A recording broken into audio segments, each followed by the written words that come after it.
Expect the unexpected. Expect the unexpected. Okay, yes. Okay, yes, sir. These are some product you make. हाँ sir yes yes sir.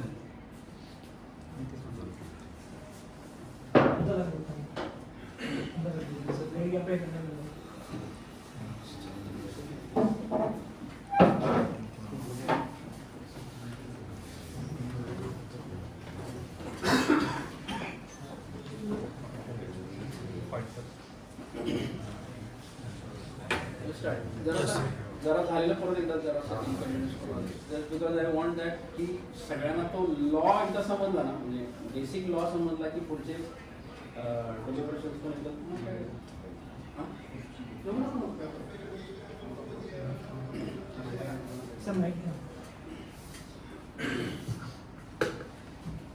So we start with this section 43BH. What is it?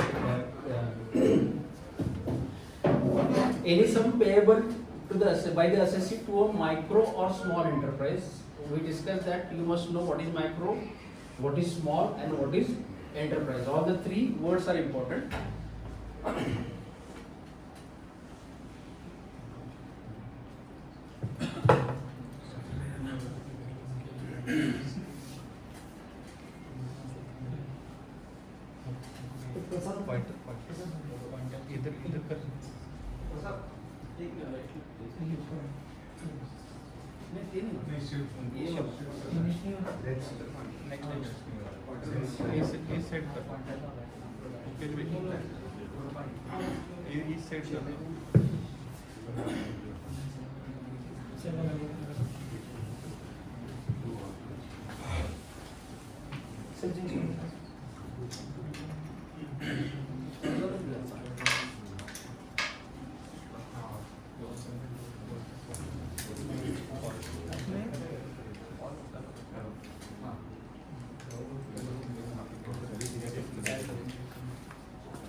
The micro or small enterprise beyond the time limit specified in section 15.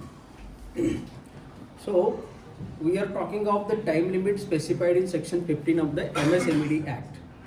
If my payment goes beyond the time limit of specified in section 15, then with regard to these payments, I will be allowed the deduction while computing my income under section 28, that is income from business or profession, only in the year in which the sum has been actually paid.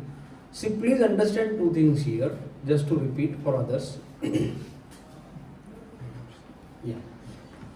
Just to repeat, two things to be understood properly. One is that if the payment is made as per the time limit given under section 15 of the MSMED Act, then irrespective of the year in which the payment falls, you will get the deduction in the year in which the liability is incurred. And if the payment is beyond the time limit, then you only fall in on the day on which the payment has actually been made. So this is the simple thing that we understand from here. Now there is one clause that with regard to leave encashment, bank interest, etc., that you are allowed the time lag to make the payment up to 31st, your 139(1) limit, that is 31st of October for audit cases and 31st July, whatever. You can make the payment during that period and still you will be allowed the deduction in the year in which the liability has been incurred. But this relaxation is not available for the 43BH category payment, that is payment to micro and small enterprise. And that is why this provided except the provisions of clause H. So this exception has been carved out. So this relaxation of payment up to 139(1) is not available for 43BH category, that is micro and small. Now I am taking you to the definitions. First I am referring, this is explanation 4 to section 43B, where they are defining what is micro enterprise and what is small enterprise. Nothing to see in this definition because they are referring to the definitions given in the MSME Act. What is micro enterprise? What is small enterprise? Go to MSME Act. So there is nothing to read actually here, right? They are referring clause H and clause M of the MSME Act definition section. So therefore we will directly see what are the definitions in MSME Act. Again, micro and small, these definitions they say that means an enterprise classified under section 7. So both these micro and small, they in turn are defined only in section 7 of the MSME Act. So finally what we have to see is section 7 of the MSME Act.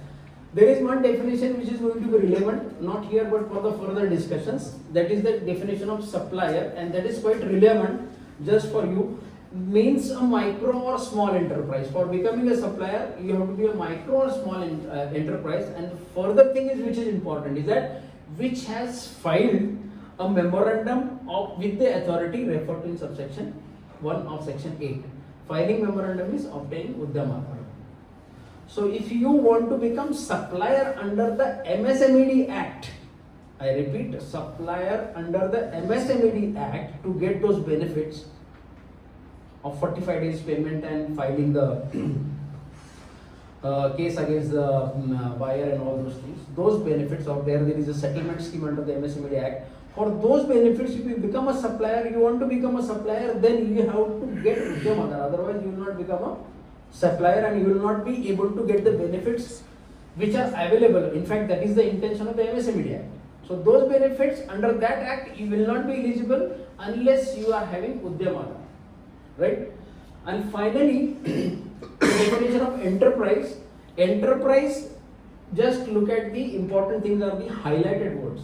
Enterprise means an industrial undertaking, and again the word means also has to be seen because it's an inclusive definition, exhaustive definition. Means an industrial undertaking or a business concern and established by whatever name called, engaged in the manufacture or production of goods. Engaged in the manufacture or production of goods in any manner pertaining to any industry specified in first schedule वगैरह, or engaged in providing or rendering of any service or services. So two categories: manufacturing, production of goods, and providing or rendering of services. If you are engaged in these two, then you are enterprise, and if you are enterprise, then you are micro or small enterprise.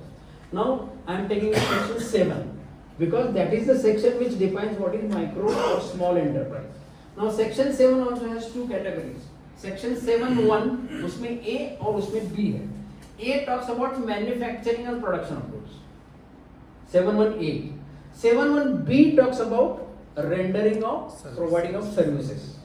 And those are turnover and investment criteria. So A talks about enterprise engaged in the manufacture or production of goods. B talks about engaging, providing or rendering of services, and these criteria are known to us, right? 10 crore and 50 crores is what is relevant. You can be either micro or small. For 43B as discussion, everything is same whether you are micro or small, doesn't make any difference. Now these are the things which we are discussing to be able to classify both the criteria. This is joint criteria. Any one of the criteria you do not fulfill, you do not remain micro or small. Then crossing the limit, you can enjoy 3 years non-tax benefit. Investment is to be calculated in the plan industry. Investment is calculated net of depreciation as per the income tax act. So what is reflected in an ITR?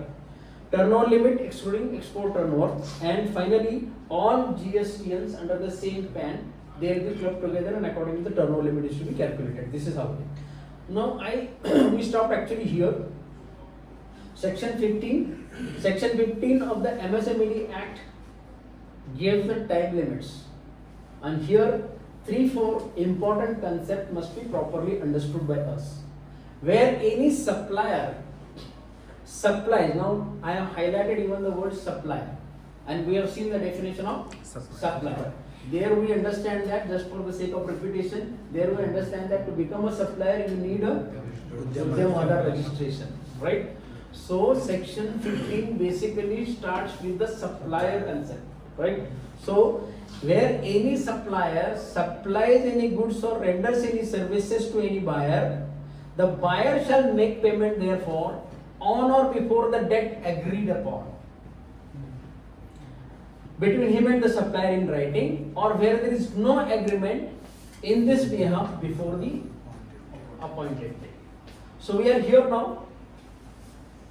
Supplier, agreed upon date and appointed date. And agreed upon के बारे में this provision. Provided that in no case this agreed upon can exceed 45 days. So even if the agreed term is 60 days, still for the purpose of section 15, the time limit is 45 days. For the purpose of section 15, the time limit is 45 days. So irrespective of whatever Sunil was talking about when Mia Bibi Raji, it doesn't matter. Even if, because the government looks at the micro and small enterprises as being bullied or taken undue disadvantage of by the large, and they dictate the terms, and therefore the agreement comes on paper for anything between 60 days to 180 days. And this is what the government probably wanted to control, and therefore this proviso, you agree upon anything. For the purpose of section 15, we will recognize the period of 45 days. And that is how we want to protect the micro and small enterprises. And that is the intention seems to be. And therefore, even if there is an agreement beyond 45 days, for the purpose of section 15, the period cannot exceed 45 days. So we are here, supplier agreed upon, which cannot exceed 45 days, and finally if there is no agreement, then there is a appointed day. Now let us see what are appointed day. Now appointed day means the day following immediately. Day following immediately after the expiry of the period of 15 days from the day of acceptance or the day of deemed acceptance. Again, the words are important, words are highlighted. The day of acceptance and day of deemed acceptance. So I accepted the goods or services, or there is a deemed acceptance of goods or services. From that day, count 15 days. Count 15 days, and the day following that, immediately following that, is the appointed day on which you have to make the payment if there is no agreement. Right? So this needs to be properly understood. Before the appointed day. Please understand this. Before the appointed day. Appointed day is what? The day immediately following the period of 15 days. So 15th day. So if I have received the goods on 31st of say January. So from 31st January, if there is a date of acceptance or deemed date of acceptance, then 15th of February is the last day. Is the last day for making the payment, because appointed day is 16th of February. It doesn't talk about on or before the appointed day. It talks about before the appointed day. These all are interpretations which we are going to put to test at the time of our 43B reporting in tax audit report. And that is why I am trying to go as minute as possible, because we are going to face all these types of possible scenarios which have come to my mind. So therefore this detailed discussion. So we are talking about this example that 31st January versus 15th of February and 16th of February. The payment if made on 16th of February, that can be before the appointed day, but it has to be on 15th of February, because 16th of February can be on the appointed day, and therefore it will still attract the disallowance. Aaja bhai.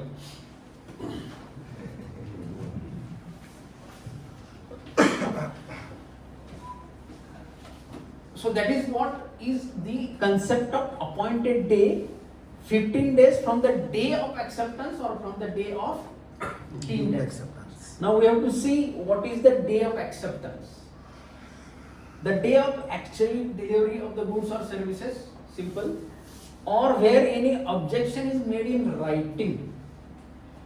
The objection has to be in writing. And for raising the objections, also there is a period. Right? See, these provisions, if you develop or if you have an attitude or approach of looking at the provisions of MSMED Act that they are enacted for the benefit or protection of micro and small, then you will understand logically why these provisions. And once you understand why these logically provisions, then it will be easy for us to remember that. Right? So that is how micro or small enterprise. Day of acceptance means the day of actual delivery, and where any objection is made in writing by the buyer regarding acceptance of goods or selling within 15 days. So the objection in writing has to be also within 15 days from the day of delivery of goods or services, the day on which such objection is removed. And that removal objection, there is no time. It can be 6 months or 6 years, there is no problem. Right? But the objection raising, there is a time limit. It has to be within 15 days in writing of the date of delivery of the goods or rendering of the services. Right? इधर आके बैठ सकते हो, इतना ही है। अरे नहीं, सच में बताऊं तेरे को, देखना जरूरी है, इसलिए मैं registration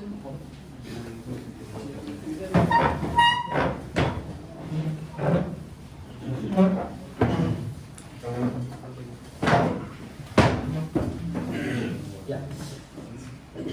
Now we are on day of deemed acceptance, where no objection is made in writing by the buyer regarding acceptance within 15 days, then you understand the date of delivery of the goods or services or day of rendering of services, the day of actual delivery of goods or the rendering of services. So this is the deemed day of acceptance. There is no objection. सीधा चल रहा है.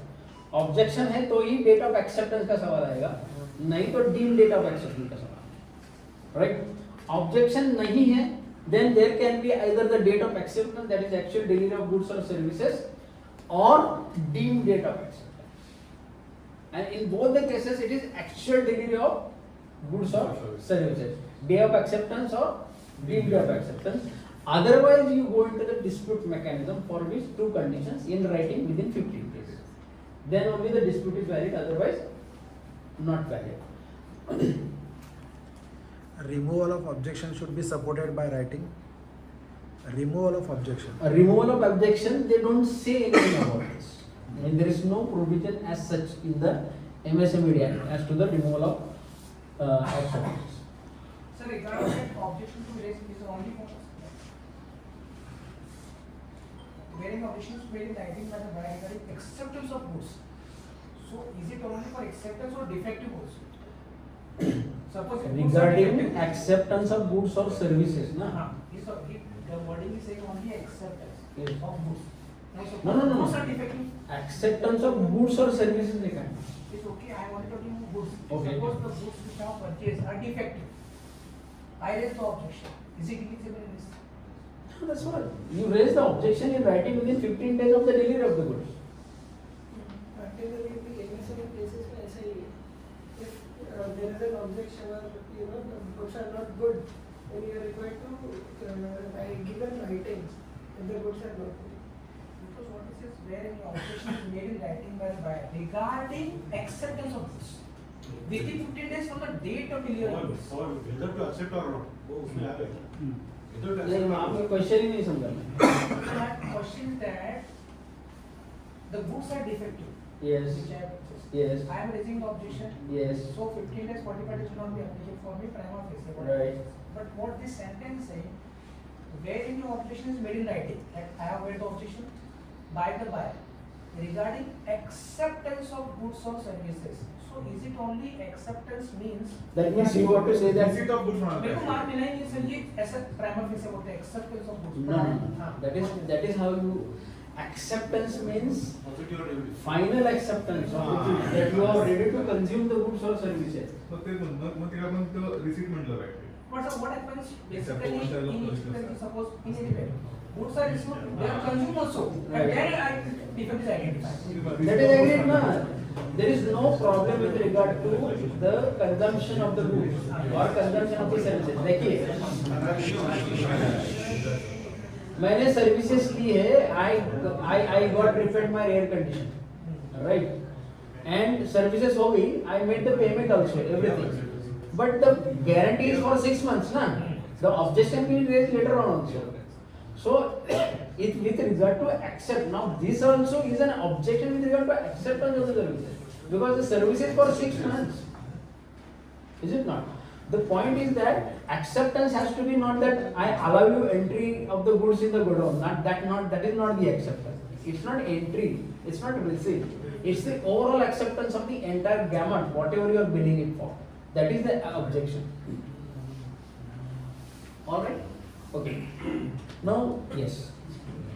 If the objection is, we have put up, the buyer has put up an objection to the seller, will he be able to claim expenditure? It will depend.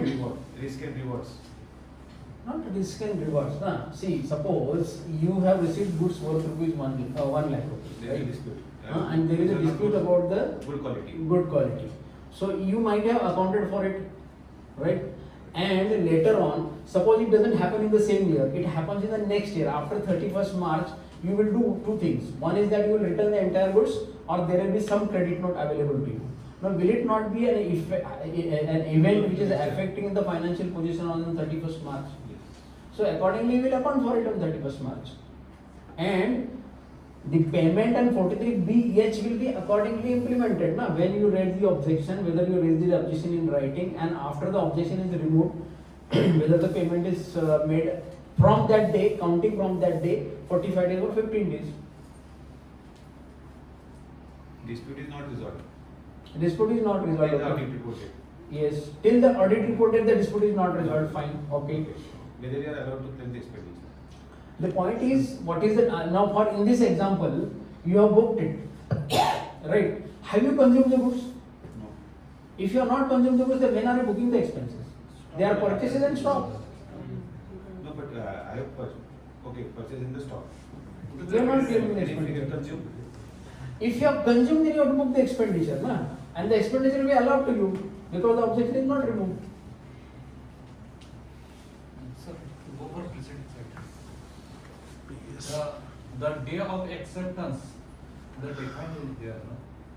The day पवन जर म्हणत होता ना की acceptance जे आहे तर तिथं day of acceptance ची definition करायला ना ते हाँ, day of action means actually. acceptance हां म्हणजे त्यांनी एक्सप्लेन करतात की acceptance कशाला म्हणा तर ऍक्च्युअली डिलिव्हरी ज्यावेळेस झाला त्याला acceptance म्हणा बरोबर. आपण म्हणतो की कंझ्युमला म्हणा लागलो No. असं नाही. We are not talking about that. Later on, I have consumed. आता प्रश्न कसा आहे? I have received the goods. Okay. I consumed. आता सूट आलं. receiving the goods is the acceptance. Unless you do not raise the objection within 15 days in writing. आज आपल्याला suit मिळालं, आपण ते सायझिंगला पाठवलं. सायझिंग मध्ये सूट चांगलं आलं नाही का? बरोबर. It is not of your quality. You have to raise the objection within 15 days. Then only it is a valid objection. Then only you can take the benefit of the extended period of till the date of reviewing of the It means objection. that from actual delivery it should be From the actual delivery 15 days. For raising the objection in writing, it is correct. Where any objection is made in writing within 15 days from the day of delivery or supply. So therefore the objection has to be raised in writing. That is what I am saying, two conditions, right? In writing and within 15 days period from the date of actual delivery. Right? Sir, Yeah. here, what is the meaning of actual delivery, sir? Suppose I have sold the goods. Right. And I have made the LR and all these things, invoicing and all these things. Right. And I have dispatched the goods through the transporter. Yes. But he will receive after 4 days. 4 days. Right. Then what is the actually acceptance of date? According to my understanding or according to me, my opinion, you are handing over the goods to the transport in the actual delivery. depends on the FOB or export. If your liability is to deliver to store, it will be only after the goods are delivered to store. Sale of goods act. Sale of goods. buyer himself take the goods from godown of the supplier. Then suppose I prepared invoice today, delivery challenge today. He removes the goods from my godown 4 days later, 4 days later, right? a week later. Then what would be the actual date? Actual date of delivery would be the date from which he has taken the delivery goods from your godown, no? See, they are very clear on this because they are specifying the time limit of 15 days or 45 days. Now this 45 days or 15 days has to be counted from the actual delivery. It is possible ना, I will book the material. आता बागेमध्ये आपण द्राक्ष book करतो, and that is even before the crop is on the being harvested, 2-3 months before it is being harvested. So that is the booking date or that is the buying date. ना ही बाग ह्याच्यात किती आंबे येतील ते मला 2 लाख रुपये जबाबदारी माझी. So that is buying actually when the product is not even in existence, and therefore they are not talking about the date of invoice. They are not talking about the date of invoice. They are talking of date of delivery, because the concept of raising the objection, that too in writing, if it is to be implemented, that too in 15 days, then how it is possible from the date of invoice, and therefore it is the actual date of delivery, and they are using the word actual. Actual delivery. And therefore, in Sanjay scenario, I purchase this thing, but as and when I require the goods, I take the delivery, and accordingly the record should be available for you to be able to certify in 43B tax audit report that what is the date of actual delivery of the goods, and from those date you will have to calculate it. That is how the scenario. All right, do we proceed? Yes. Yes. Okay. So we started with 43BH and section 15 of the MSME Act. We have tried to understand the entire law which is available to us for required reference. Now I am starting with the issues which came to my mind. There can be further issues which you might have also come across while discussing with your clients and all. Then whatever issues I have, that I will discuss it first, and then we will take, or in between also if you have any sub issues with related to the issue. Now the first issue which I think I already touched upon, that whether there is a permanent disallowance, the answer is clearly no. And I have tried to explain the allowance or disallowance with the help of this table so that one gets a quick understanding of this.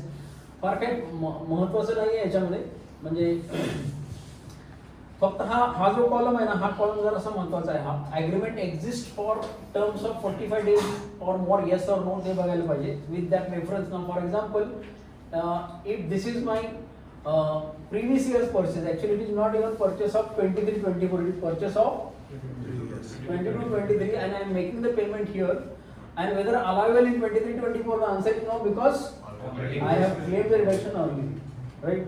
So it is not the expenditure of this. Now 30/4/2023 and 30/3/2024, both are happening in the same year beyond the limit of 45 days or whatever section 15, it is beyond, but the year of incurrence of the liability and the year of actual payment, they being falling in the same year, I will still be able to claim the deduction. Whether now here 23/1 and 31/3, there is an agreement, but the payment is 66 days, right? But since it is on the last day, still the same example. Now 23/1 and 2/4, 68 days, the answer will be no, because it is beyond 45 days and it is falling in the next year. The date of payment is falling in the next. So I will get the deduction in the next year. 18/2 and 2/4, 43 days. If there is an agreement, definitely I will get, because it is in 45 days. 17/3 and 2/4, 16, there is no agreement, I will not get, because I am getting on 15 days. And the last example is something we will discuss, that I issued 20th March, I issued check on 31st of March, right? And the fellow does not deposit the check, or for whatever reasons, but I do hold a receipt of handing over the check to that fellow on as of 31st of March, and the check is released on 10th of April. So what is the date? How do we go with this? Is it the date of handing over the check, or it is the date of realization of the check? So there is a case law as old as this, that 25 ITR 529 Ogle Glass World, which says that it is the date of issue of check. This was a dispute. Actually, this case law is with regard to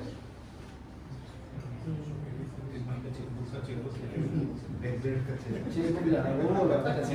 खाली रहने वाला है। Sir ऐसा ना क्या बारे में balance असला बनने का वजह से ये इशू कर रहा तो चलिए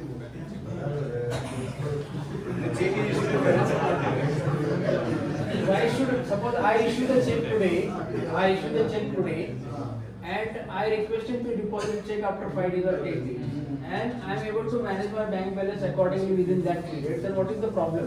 Or even bank can pass the check after debiting my account with a credit balance, na? That is also possible. So therefore, I suppose balancing my bank account on the date of issue of check is not a relevant criteria. ETC मध्ये ETC RS 15 days आणि bank balance दोन condition आहेत. ATC, na? But That is for that limited purpose. But for this purpose, I suppose the general law will prevail. नहीं sir तो law आपका balance नसताना check दिला तर आमच्या आवश्यक म्हणजे तुम्हाला असं म्हणायचं आहे की माझ्याकडे बॅलन्स नाही आहे आणि तरी मी चेक दिला बरोबर आणि माझ्याकडे आता बॅलन्स नाही आणि मी त्याला सांगितलं की 10 दिवसांनी चेक करा हां okay now in this case according to it is the date on which it is realized or it is the date on which I make the balance. But on what basis we can say this? कारण मी आज check issue केलं ना it can be deposited tomorrow also. What I have told him is something in writing is not something in writing. No, it is oral. And it is possible that the bank might pass also my check. त्यांचं म्हणणं आहे bank balance त्या दिवशी verify होईल.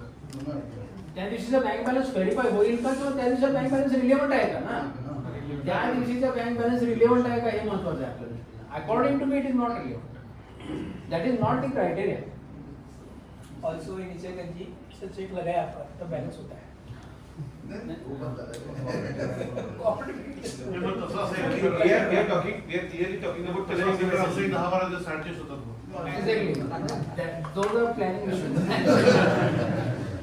more will depend on the facts of the case. Yeah. Yes. Yes.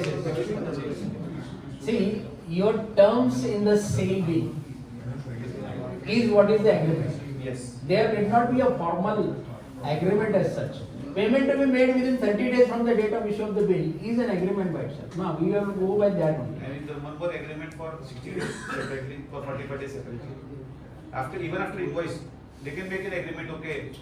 Now you will have to read both. Now you will read the invoice and you will read also the agreement subsequent to that. If the agreement subsequent to that overrides the terms of the invoice, then this agreement will prevail. This agreement will prevail. शिक्का मारला काय print केलं काय whatever you write on the bill, That is agreement. your bill itself is your sale agreement. Yes or no? Yes. Is there any other agreement? No. Your invoice is your agreement of sale. Yes. And in that itself you are containing this condition that payment to be made within 45. That's it. Interest वगैरे आपण त्या सगळ्या terms and condition घालतो. So that is sufficient. That is the agreement what is expected here for extended period of 45 days. Sir ते तुम्ही म्हटलं बिलावर date घातली 15 days from the date of bill. इथं आपण 15 days from the date of delivery. Delivery, yes. हे reconciliation करायला. No, reconciliation means now 15 days you are agreeing for a lesser time. Invoice date should be maybe in most of the cases it will be for a earlier period and actual delivery may be of the subsequent period, right? Now again think from the buyer's point of view. Today you are invoicing and after 3, 4, 5 days you are actually delivering the goods. He has to be given 15 days time, na? He has to be given sufficient time to raise the objection or to make the acceptance of it. Technical अर्थ घेऊन बसले जेवढेच 15 दिवस तुमचे date of पासून ठरवायचं म्हणजे actually तुम्ही delivery जर 4 दिवस असेल तर 11 दिवस राहतात. 11 दिवस राहतात पण अपॉइंटेड डे प्रमाणे जाताना किंवा सेक्शन 15 प्रमाणे जाताना तुम्हाला ऍक्च्युअल डिलिव्हरी पासून 15 डेज मोजायचे. That या means एक्झाम्पल मध्ये जर चेक भरलाच नाही त्याने तर काय होणार चेक भरलाच नाही तर तुमच्याकडे डेट ऑफ डिलिव्हरीची रिसीट आहे का? Do you have a receipt from that party acknowledgement that you have handed over the cheque and so day? I suppose he has not deposited the check in his bank account can have 100 plus young results. Yes. Right? He is not keeping well. His bank account is attached by GST or income tax. Right? He doesn't want to deposit check because he wants to have some dispute with you. There can be n reasons. And how many reasons you are going to chase for it? Sir, check issue, I think check का date. नहीं check का date नहीं भैया। Check hand over किया। अरे आज का take तो पहले 1 साल पहले वाला भी दे सकता है ना, लेकिन चेक कब दिया? Acknowledgement of the issue of cheque that you must have. यानी कि 10 तारीख का चेक है, आपको आपने उसको 15 तारीख को दिया ना, 15 तारीख को आपका एक्नॉलेजमेंट रहेगा। And accordingly, it is not the date of check. I am talking about the date of delivery of check, issue of check. It can be later.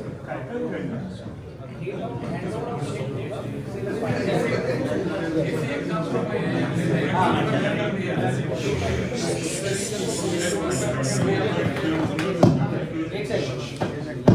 मार्च के पहले एडवांस पेमेंट कर दिया, किसी एक चेक करके मार्च से पहले एडवांस पेमेंट कर दिया, ओके फाइन। तो क्या होगा? एडवांस पेमेंट मतलब आपने पेमेंट दे दिया ना, पार्टी को पेमेंट दिया ना, प्रॉब्लम क्या है फिर? Where is the payment?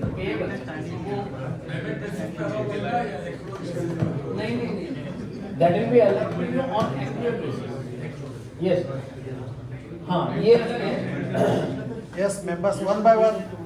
Please. Actual delivery है, मैंने 20 मार्च को माल दिया, Yes. एक्चुअल डिलीवरी कर दिया, Yes. तो मेरा पेमेंट 5 अप्रैल को ड्यू होता है या 4 अप्रैल को ड्यू होता है, Yes. लेकिन मैंने मार्च के पहले पेमेंट कर दिया। Yes, आपने माल कब लिया है? Liability also has to incur ना। I mean you cannot prepone the expenditure. At the moment नहीं, you मैंने can. 20 मार्च को माल दिया है, Okay. 20 मार्च को इनवॉइस मिल दिया, Right. मेरा पेमेंट 4 अप्रैल को ड्यू होता है, Right.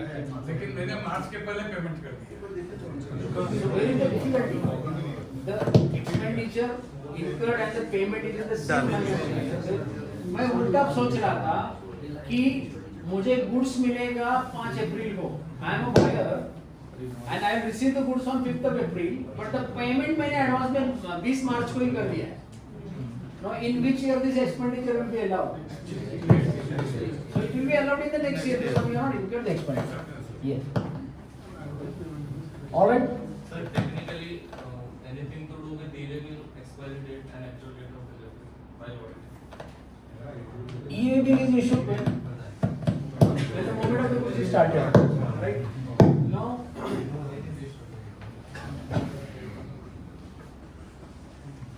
when you say that the moment of the goods is started, उसके पहले ही आपका एलआर निकलेगा ना, उसके पहले ही आपका माल इसको डिलीवरी हो जाए, ट्रांसपोर्ट को डिलीवर हो जाएगा ना, और साइमल्टेनियस डिलीवर हो जाएगा। एक्चुअल डिलीवरी किस डेट पे एग्री करते हैं उसमें डिपेंड है ना। समझो उन्होंने डोर पे डिलीवरी लेना है, उन्होंने एक्सेप्ट कर दिया और ये भी कि हमने रिस्पांसिबिलिटी ले ली है, तो उस डोर में ही एक्चुअल डिलीवरी हो जाएगा ना। Exactly. उसका that is what- पेरेंट का कोई जरूरत नहीं ना इस केस में। That is what I am trying to tell कि e-way bill will have to be actually related to the actual delivery of goods. जो भी actual, we will have to move to the actual delivery of the goods and accordingly it has to be interpreted. Means there will not be a direct relationship that you can just fall back on e-way bill and accordingly interpret. वैसा चलेगा नहीं sir. Result is correct. Actual delivery. Yes. Sir समजा agreement जे आहे ना तिथं 30 days किंवा 20 days असेल तर त्या केसमध्ये 45 डेज इनवॉइस नंतर पहिले ऍक्सेप्टन्स येतात, पहिले ऍक्सेप्टन्स आणि इनवॉइस रिलीज रेस केला तर 30 No problem. From the invoice. From the invoice. आणि समजा एखाद्यानं 5 दिवस दिलं तर 5 डेज। No. एग्रीमेंट 5 के तो 5 हो जाएगा ना, एग्रीमेंट और 45 which is list. Yes, sir. Where there is no agreement, there is. दो एग्रीमेंट 50 एग्रीमेंट तो एग्रीमेंट और 45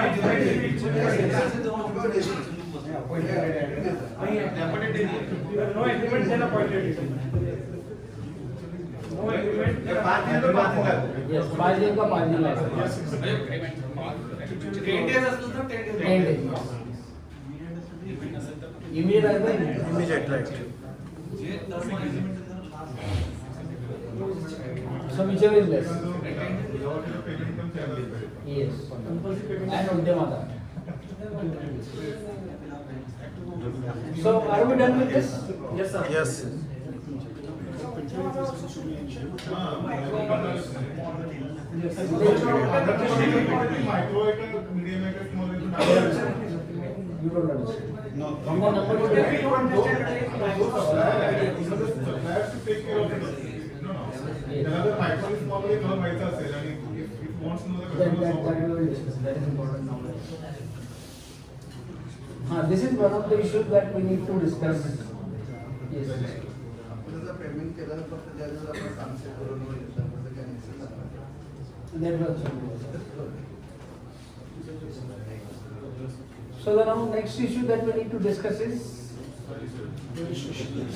registration under the MSMED Act and Uddam Aadhar under the MSMED Act would be required, or it 43BH will apply only to such suppliers of ours to whom these provisions will apply, or it will apply even to non-registered suppliers. Is the issue that we are going to discuss right now.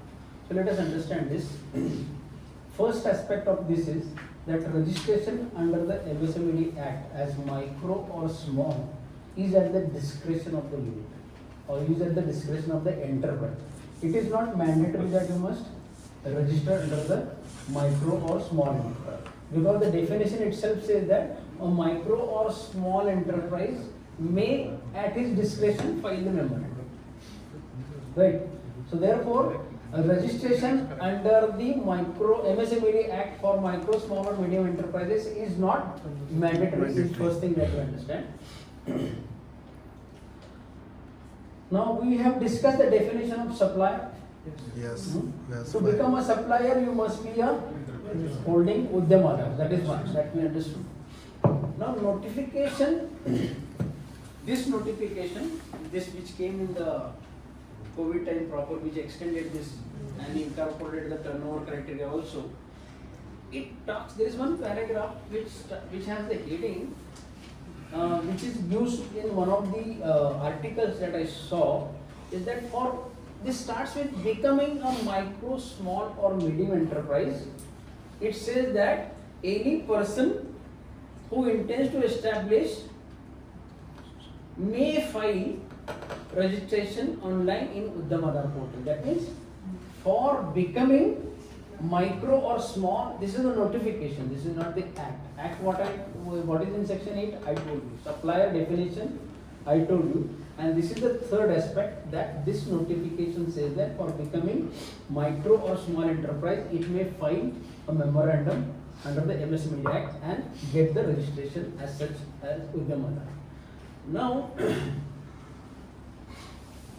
I am taking you again to section 43BH, the provisions offered, and then we will come to the conclusion.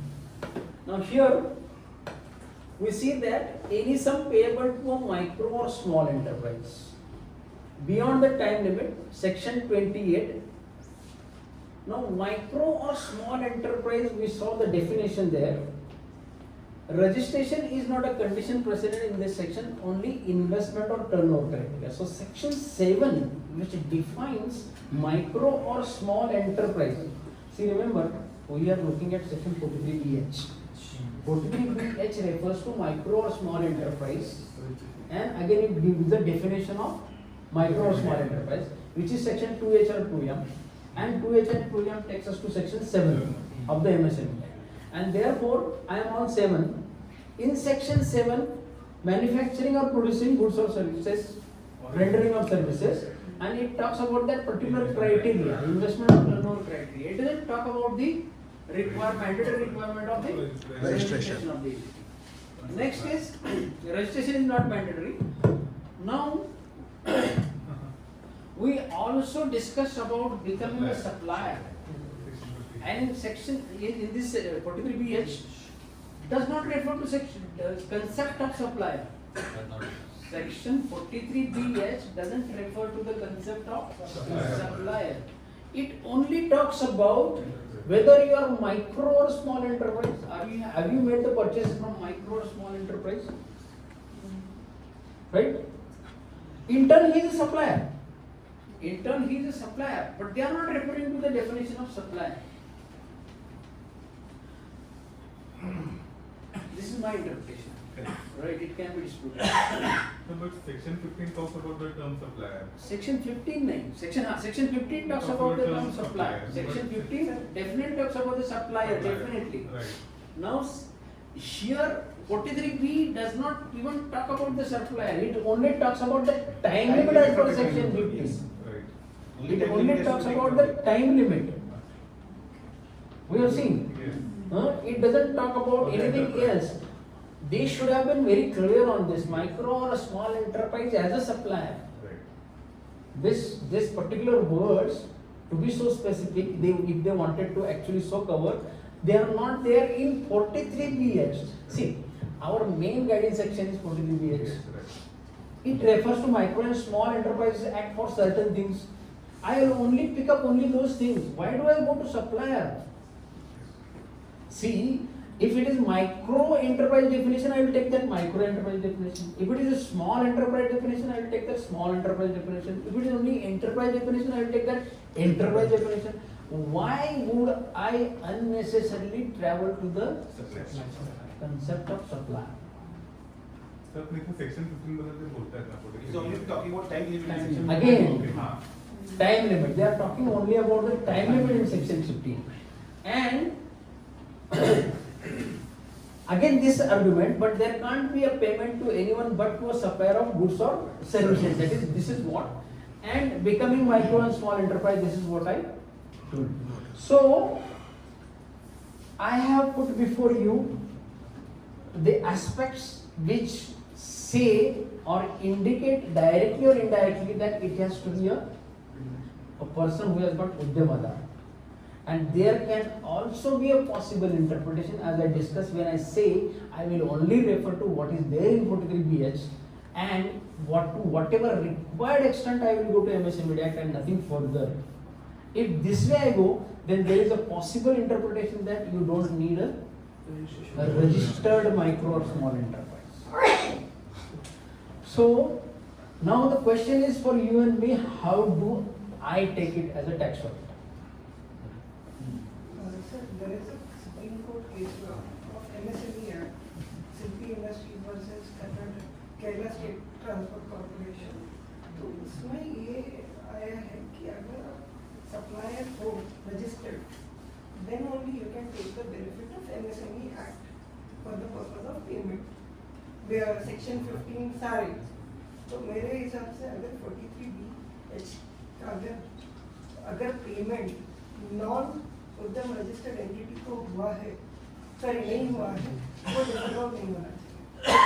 Because there is a case law recent 2019 that it can be that a supplier can take the benefit of MSME Act only when it is registered. वो भी उन से invoices के लिए जो बाद के हैं, पहले के नहीं. So you are talking from the point of view of supplier. 43BH is all about buyer. You are on this side of the thing, na? I am trying to take the deduction as a buyer because I have received the goods or services, right? I am claiming the deductions, na? So I am a buyer. So it will be disallowed for only the one who are registered. How is it that supplier is benefited by that? See, there is two things: the benefit to a supplier and disadvantage to a buyer. What are we talking about? तो दोनों wait. Exactly, that's what. तो RBI का विषय है. Sir और वहाँ पे जब सुप्रीम कोर्ट बात कर रहा है तो सेक्शन 15 के हिसाब से केस फाइल करने की बात कर रहा है. If you are not filing about case, you are talking about time limit from section 15. नहीं, ये जो बात है, ये जो केस That is है, under section 15. this case might have been filed by a person or an entity which is not registered under MSME, and therefore you are not a supplier, and because you are not a supplier, you cannot talk about that appointment. But my this thing is, my call on this is, and this is very conservative. See, you can be either conservative or you can be aggressive, right? Now, when you say aggressive, that I will take only the registered entities for the purpose of 43BH reporting, nothing more. This is my aggressive stand, right? I can take that stand, and I'm there for a dispute. But if I talk about the conservative stand, then is this interpretation not possible? You are micro or small enterprise. What is defined as micro, what is defined as small, what is defined as enterprise. And the time limit, I will go only for the time limit for section 15, nothing more. And if I go only this, then it is very possible for the department to say that, yes, it will apply even to non-registered entities, purchasing from the non-registered.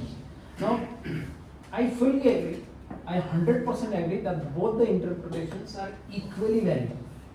Both the interpretations are equally valid and they equally carry equal weight. And this needs clarification from the CBDT.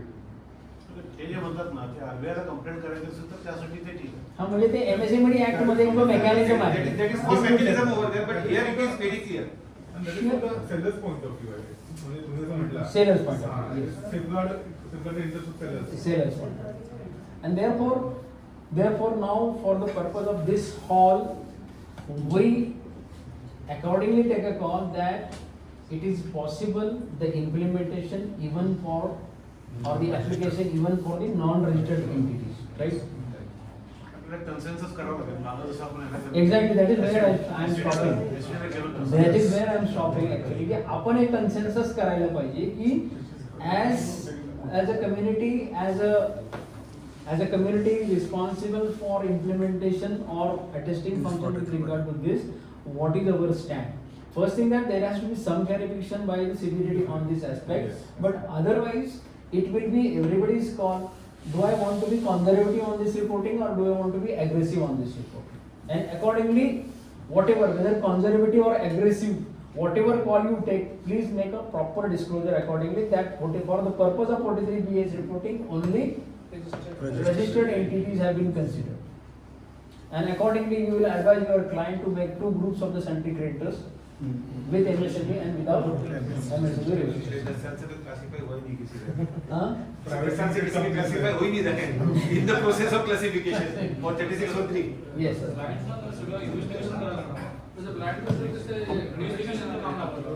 काय हाँ no investigation का सवाल है. Exactly, this is where we stand. How do, when I am auditing a buyer's case, how do as an auditor I come to know whether he is a registered or unregistered? Forget about registered or unregistered. How do I know that whether his turnover is less than 50 crores? He is not giving me his balance sheet or turnover, no, profit and loss account. So I do not know whether he is नहीं micro और small है कि नहीं, registered next step है. मोठ्या कंपन्या declaration घ्यायला देतात. Yes. ते आपण कंपनीज ऍक्ट मध्ये आपण तो प्रयत्न करतो ना. We try to do that because there is a separate reporting required under MSME Act as a notes in the companies, right? But आपण आता हा एक विषय कन्सेन्सस आहे. जसं नॉन रजिस्टर्ड रजिस्टर्ड हा जो विषय कन्सेन्सस आहे की त्याच्या बाबतीत आपण प्रॉपर डिस्क्लोजर करायला पाहिजे आपल्या ऑडिट रिपोर्ट मध्ये that yes, only those entities which are registered have been considered to be micro and small and accordingly the reporting has been made under the respective clause. ये हमारा disclosure audit report में होना चाहिए, whatever stand aggressive or conservative that they take. Going further this issue, how do as a buyer I know that the person opposite is a micro or small enterprise? Because I don't know his turnover, I don't know his investment in plant and machinery. He can be in medium also. He can be in medium also. But as a matter of fact, there is nothing on record as to what is his category. Tax invoice वर नोंद असेल तर म्हणायला पाहिजे. हाँ, there is one scenario that it is the Udyam Aadhar is mentioned on the tax invoice. It is simple. It can be along with criteria, small.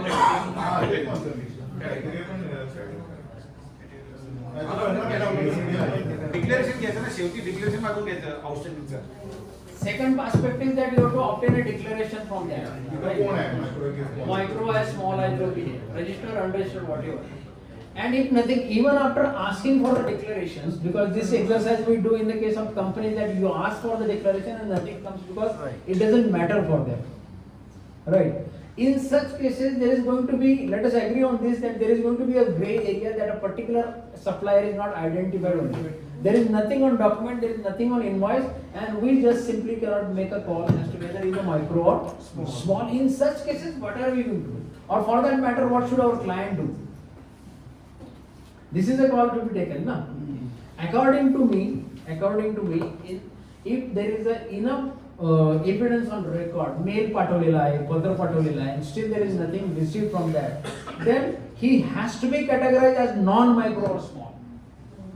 He has to be categorized as. See, if you are micro or small, either you write on the invoice, or give a declaration, or convey it by mail, or whatever by communication. If nothing has come, irrespective of sufficient evidence on document available with our auditee client, that he has definitely inquired with so and so person that whether he is micro or small. If nothing has come, then it has to be. Otherwise, what the client should do? He must know whether you are micro or small, and accordingly will agree to your terms. Because if you are not micro and small, I might have agree for 60 days. Whereas this period is restricted to only 45 days. So therefore, his categorization, irrespective of this, he doesn't have any documentation, he has to be other than micro or small. There was one issue which came to our discussion that, sir, I have obtained a declaration from this supplier that he is non-micro or small. His investment may be less than 10 crore rupees, his investment may be 50 crore rupees, turnover may be less than 50 crore rupees, but I have obtained a certificate from him that he is non-micro, non-small enterprise. Now, can I not go on that basis? If a supplier himself is certifying that he is not a micro or small, then I have to go, because I cannot go beyond that. Now, these are my limits. Yes. These are my limits which I cannot cross, and go further and check, keep on verifying whether his body is or not. What should be a working paper for this? Working paper तो सबसे जरूरी है. Yeah. You must have a declaration. मेरे पास एक copy रख दीजिए. जो भी है, सॉफ्ट कॉपी रखो या हार्ड कॉपी रखो, जो भी है. In fact soft copy, hard copy तो उसके पास रहना चाहिए ना भाई, because he is the assessee. As an auditor. As an auditor, what should be with us? Copies you must have, na? Or at least you have a documentation that you have verified those at the client place. And आजकल soft copy में क्या problem है? आप पास सब रख सकते हो, 2000 copies भी आप रख सकते हो ना, क्या प्रॉब्लम है? So keeping evidence and auditor not a problem at all with this electronic era. But that We should keep. definitely. At least जहाँ छोड़ा है वहाँ तो रखो. Yes, sir. ये रखना चाहिए. Yes. So I am on this done. Registration, non-registration, required or not? Yes. Subhash, you are? नाही सर, ते जे डिक्लेरेशन आता देणार तो त्याची जेन्युइनिटी आपल्याला चेक करायला पाहिजे. जसं आपण CSCB के केस में CA को छोड़ दिया, genuinity is not our duty. Again we are there on the. Genuinity is not our duty. Unless there is some immediate collaborative evidence. आप ऑडिट कर रहे हो या इन्वेस्टिगेशन कर रहे हो? Yes. Actually, सर लेकिन अगर इनवॉइस पे कुछ ऐसा मेंशन है और आपका डिक्लेरेशन अलग बोलता है, then you have to make a third evidence. all right. Yeah, sir. Declaration जर त्यांनी जून मध्ये दिला, म्हणजे ऑडिट आर्थिक वर्ष कंप्लीट झाल्यानंतर जून मध्ये डिक्लेरेशन आलं आणि त्याचं पेमेंट आपण करायचं राहिलं असलं तर एक्सपेंडिचरचं काय होतं? See, for the year 2023-24, he says that I am micro or small. I am not a micro or small enterprise. Declaration has to be sufficient enough to indicate that as on the date of purchase, my purchase, he was not a micro or small enterprise. Declaration he has micro or small in the month of June. He has not mentioned the declaration in the invoice. नाही मग आपण लवकर करा. नाही, त्यांचं म्हणणं असं आहे की मी वर्षभर करत गेलो आणि जून मध्ये त्याने सांगितलं की मी मायक्रो किंवा स्मॉल आहे आणि अगोदर सांगितलं नाही. नाही आणि मी त्याचं पेमेंट लेट केले. त्याचं पेमेंट लेट केलं तर this is going to be create a difficulty ना. बिकॉज डिक्लेरेशन डिक्लेरेशन जे असते की नाही, डिक्लेरेशन म्हणजे काय, कागदावर डिक्लेरेशन देणार का उद्यम आधार देणार, काय देणार? उद्यम आधार किंवा डिक्लेरेशन जे काय एक असेल second. तो पॉझिटिव्ह डिक्लेरेशन देणार होय की नाही? बरं. काय म्हणून पॉझिटिव्ह डिक्लेरेशन देणार की मी उद्यम आधार रजिस्टर्ड आहे. बरोबर. Now his registration has to be seen. Effective date of registration आपल्याला कळते किंवा उद्यम आधारला जाऊन ते बघू शकता तुम्ही. उद्योगच्या समजा त्याचं ऍक्च्युअली उद्यम आधार होतं, सोलो होतं, स्मॉल स्केल होतं, small you are in problem boss. Sir पण म्हणजे याचा अर्थ असं झाला की आम्ही ऑडिटच्या वेळेला मार्चला त्याला प्रत्येकाला विचारायला पाहिजे. सर पण आय टेल यू, मी आता पीडी सरांशी बोलत होतो, तुम्ही आता प्रत्येक क्लायंटची मीटिंग घ्यायला पाहिजे. It is right time to educate now. 12 February is already late boss. 12 February यायला लागला. You are already late. म्हणजे मी तुम्हाला सांगतो, सरांना मी सांगितलं, मी 25/11/2023 ला माझ्या सगळ्या क्लायंटची मीटिंग घेतली.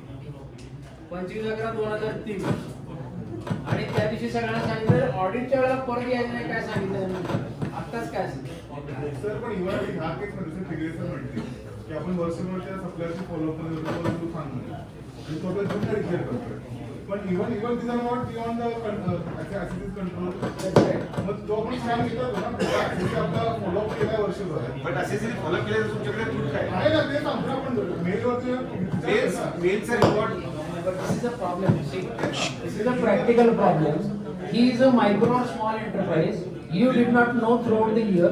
You came to know only in the month of June, and by that time your March payment are outstanding. They are not paid. They become disallowable. You see, the fact remains. Look here. See, the fact remains that he is a micro or small enterprise. Only thing that he makes you aware of that only in the month of June. पण ऍसिडचा विचार कर तुम्हाला सांग म्हणून तू कोण आहे एक पण कन्सर्न इव्हन मग सप्लायर तरी शांत बसला तर व्हॉट इज ऍसिडची फॉल्ट इन दिस असिसीचा फॉल्ट नाहीये पण प्रॅक्टिकल डिफिकल्टीचं काय करणार he remains a micro or small practical difficulty will be aside where is the practical difficulty you are not allowed ATP deduction you not file deduction eligible to practical मग जसं म्हटलं की आपल्याकडे सफिशियंट प्रूफ असतील की ऍसिडने त्यांना mail दिलेले आहे की तुमचं स्टेटस सांग म्हणून वगैरे अगर मायक्रो स्मॉलचं डिरेक्शन द्या इथं फक्त Yes. मला असं वाटतं मी जर गेला तर जरी नाही दिला तर आपण या पद्धतीने असं जर नुकसान होणार एक concept what is the meaning of payment What is the meaning of payment? It should be enforceable.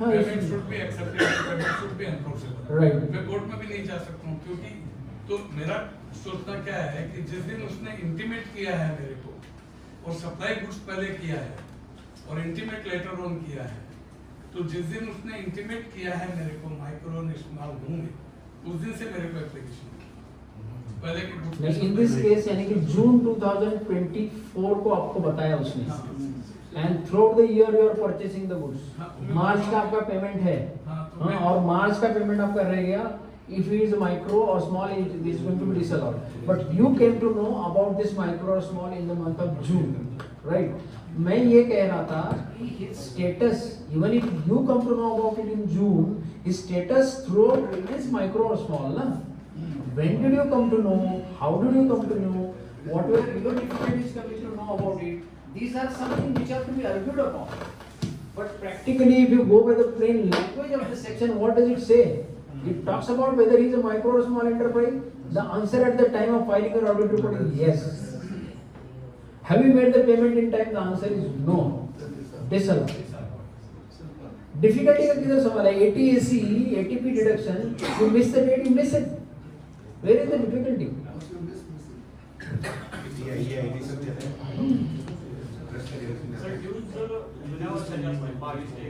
सांगितलं तुम्हाला. Well, I am going to discuss that. Yes, There is one issue. In case of obtaining like strong collection, even if it is micro and small obtaining, we are not micro and small. Going further to scrutiny, MSA में portal में तो दिखता है ना वो micro या small है.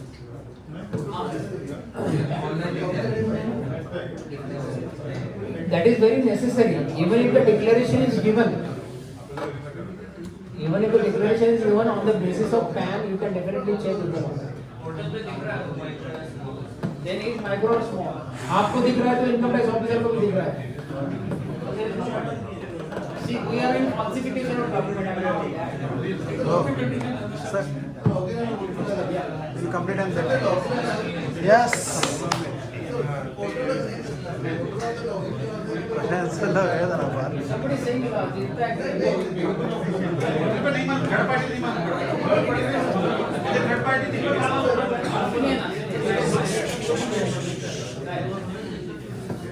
In short, what we are talking is that we are talking about a person who is actually Udyamala registered, but he is giving a letter that is not micro or small. Right. We are not on falsification of documents. Okay. Income tax officer has every right to ask to district agency center will be registered or not. He will not reply. He has to reply. So त्या विषयाकडे जायला नको. Yes. If he is not registered and then he gives a certificate that he is not micro or small, that is what I was talking because we don't know his turnover, right? Okay. Now we are going for next important issue whether this buying only for purely retailer and wholesaler does it attract 43BH or not? purely for buying and selling. Does it apply or not? Let us see this. Any sum payable micro or small beyond the time limit, section 28. Again, I am repeating the same just to make you realize what is what. And going further now,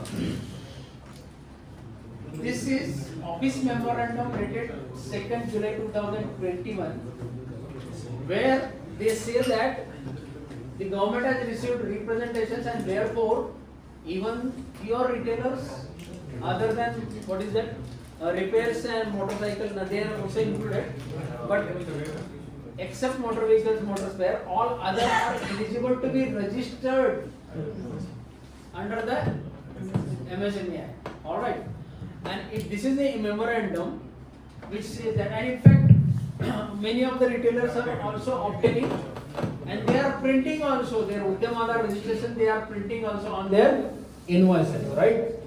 Now with this background, we decide a case whether it is applicable to, this is very important because 65-70% of the cases will go out of this, of 43 BH. This is very important. And my call is that it is not applicable to pure retailers and wholesalers. 43 BH will not be applicable to purely retailers or wholesalers. It will be applied only to manufacturers or producer of goods or rendering of services. It will not apply to purely buyers. Exactly, that is what I have been discussing so long so forth. I discussed the definition of enterprise. I also discussed section 7, classification of micro. See, in the definition of enterprise, will we go? Yeah. In the definition of enterprise, they refer only to manufacturing production of goods, and they also refer to rendering of or producing of services. That is in definition of enterprise. Alright. Then we go to definition of micro or small enterprise. Right? In micro or small enterprise also they talk about section 7 category. Section 7, if you remember, section 7(1), small a and small b. Small a refers to 1 to 3, but again manufacturing and producing. And section 7(1)(b), 1 to 3 again refers to rendering of services. Now we have a dilemma here. A purely retailer or wholesaler having got Udyamada registration, he is our supplier, and whether 43 BH will apply to him or not is the question, right? My call on this is that still 43 BH will not apply to him. Again I am going on the same logic. I am going by section 43 BH. 43 BH, definition of micro or small enterprise.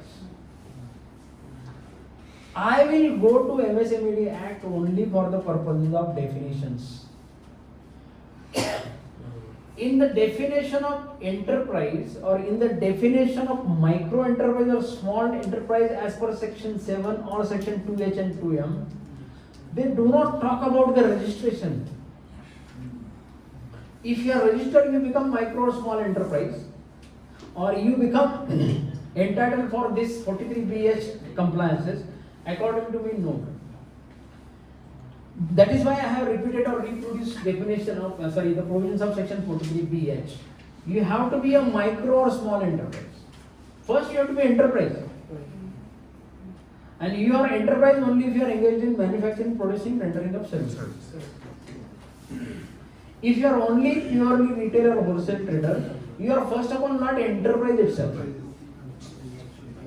If you are not enterprise, there is no question of going to micro or small.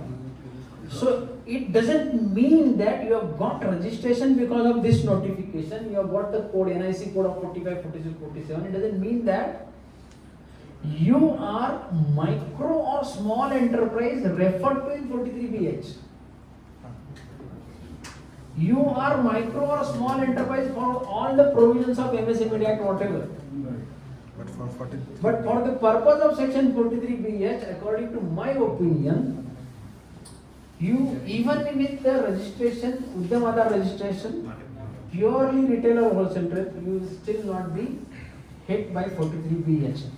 So only those who are engaged in manufacturing policies, goods or rendering of services, only those, either they will be micro, they will be first enterprise and thereafter they will become micro or small enterprise. जॉबवर करून घेतात.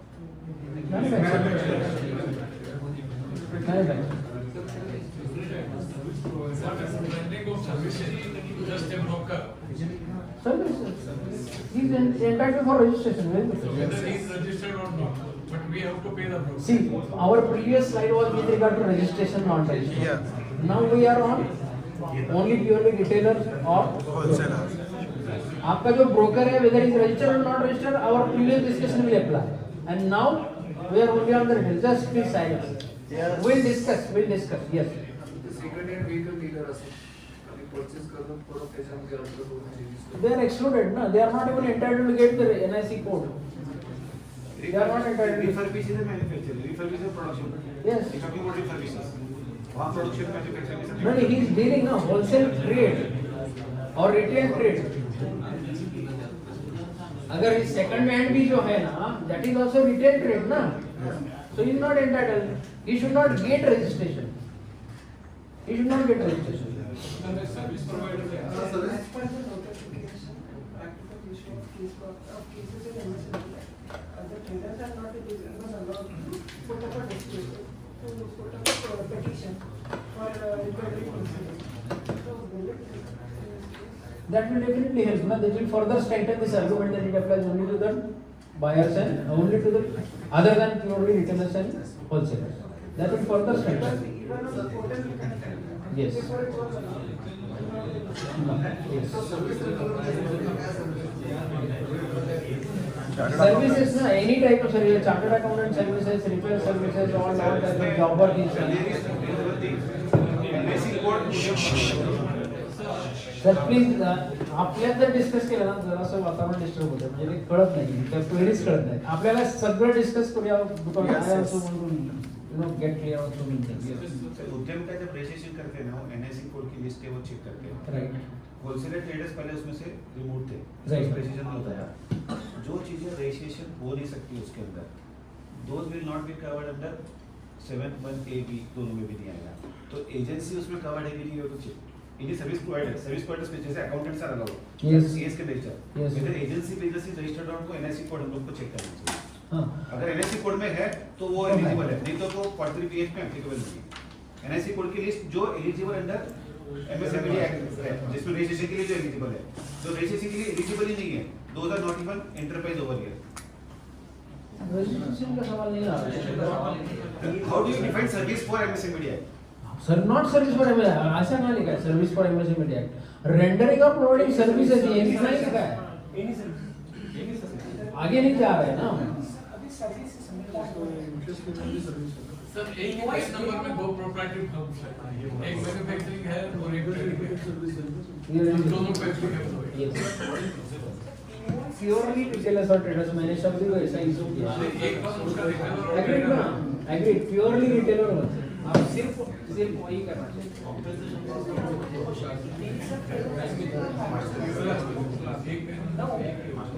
for commission for commission जब तक agents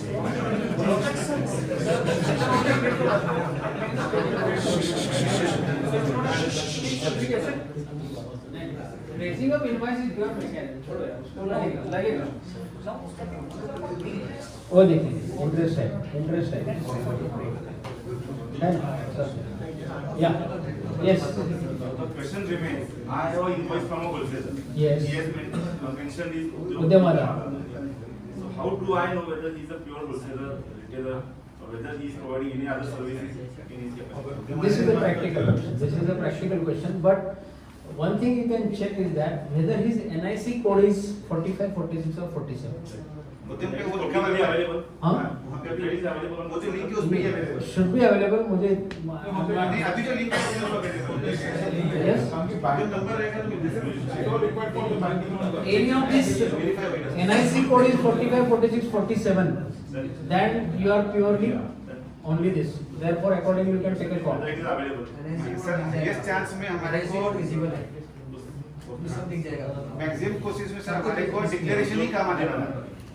declaration is the only thing जहाँ पे Yes, you are saying something for the whole. Yes, it is visible everything Small, online. medium, or सब कुछ दिखता है. उद्यम में तो मिल जाएगा, उद्यम नहीं है तो पैन नंबर तक कुछ ट्रेस नहीं होगा। नहीं उद्यम नंबर चाहिए उद्यम नंबर ही है ना, उद्यम नंबर वही बात चल रही थी ना, उद्यम नंबर है लेकिन सर्टिफिकेट दे रहा है. हाँ, yes. I am taking that. I am taking that. Yes. Anything else? So let us first complete. Exclude हो जाएगा.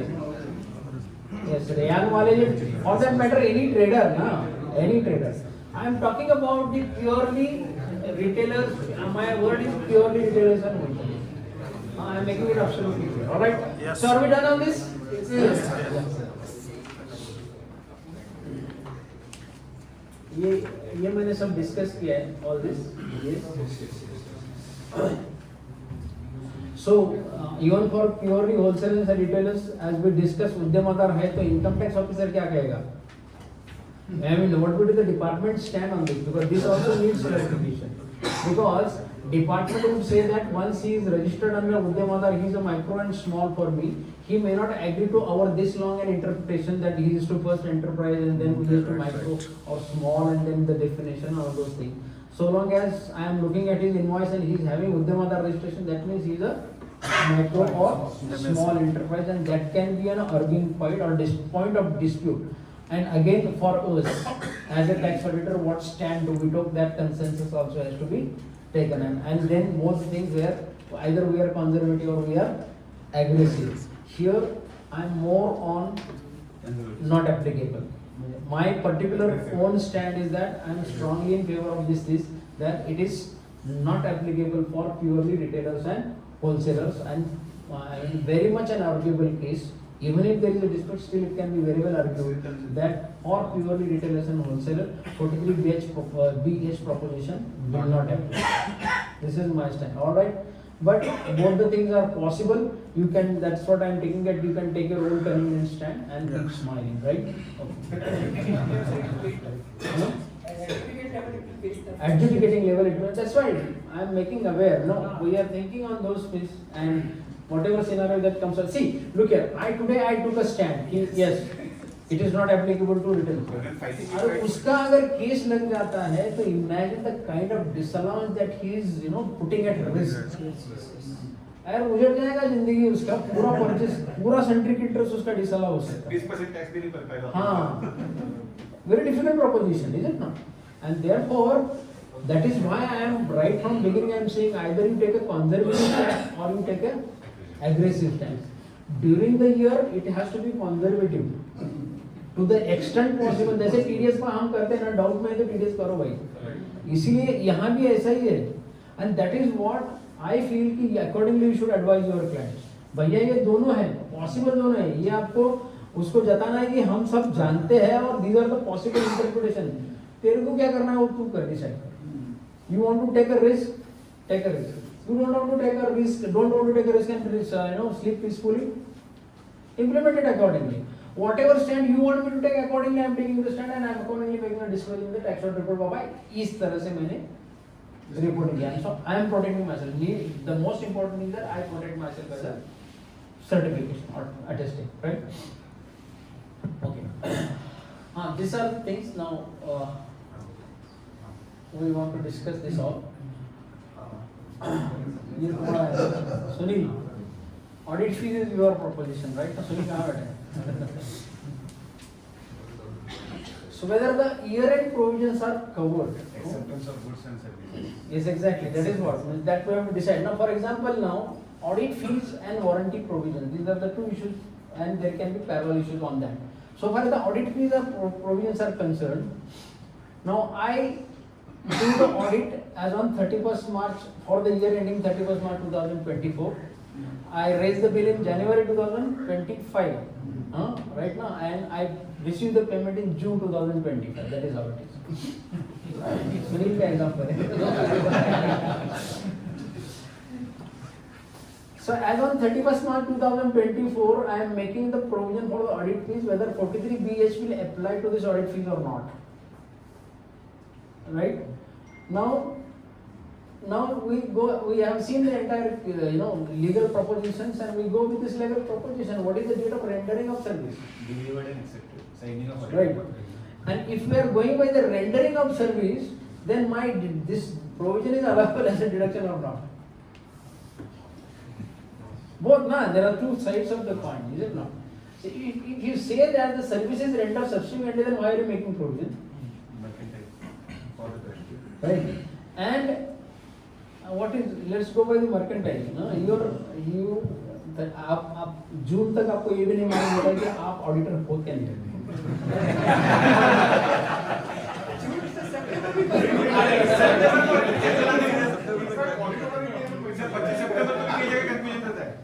ये होता है ऑडिट एप्लीकेबल आहे हे पण कळत नसतं सप्टेंबर पर्यंत. So suppose now we have been under I also we have been following the mechanism that the provision for audit fees is being made. Year to year है तो हम उसका TDS भी करते हैं because we know the person who is going to render the service not that. But at times even this is not known in whose favor the provision should be made, and if this is type of provision, then it is a liability accrued.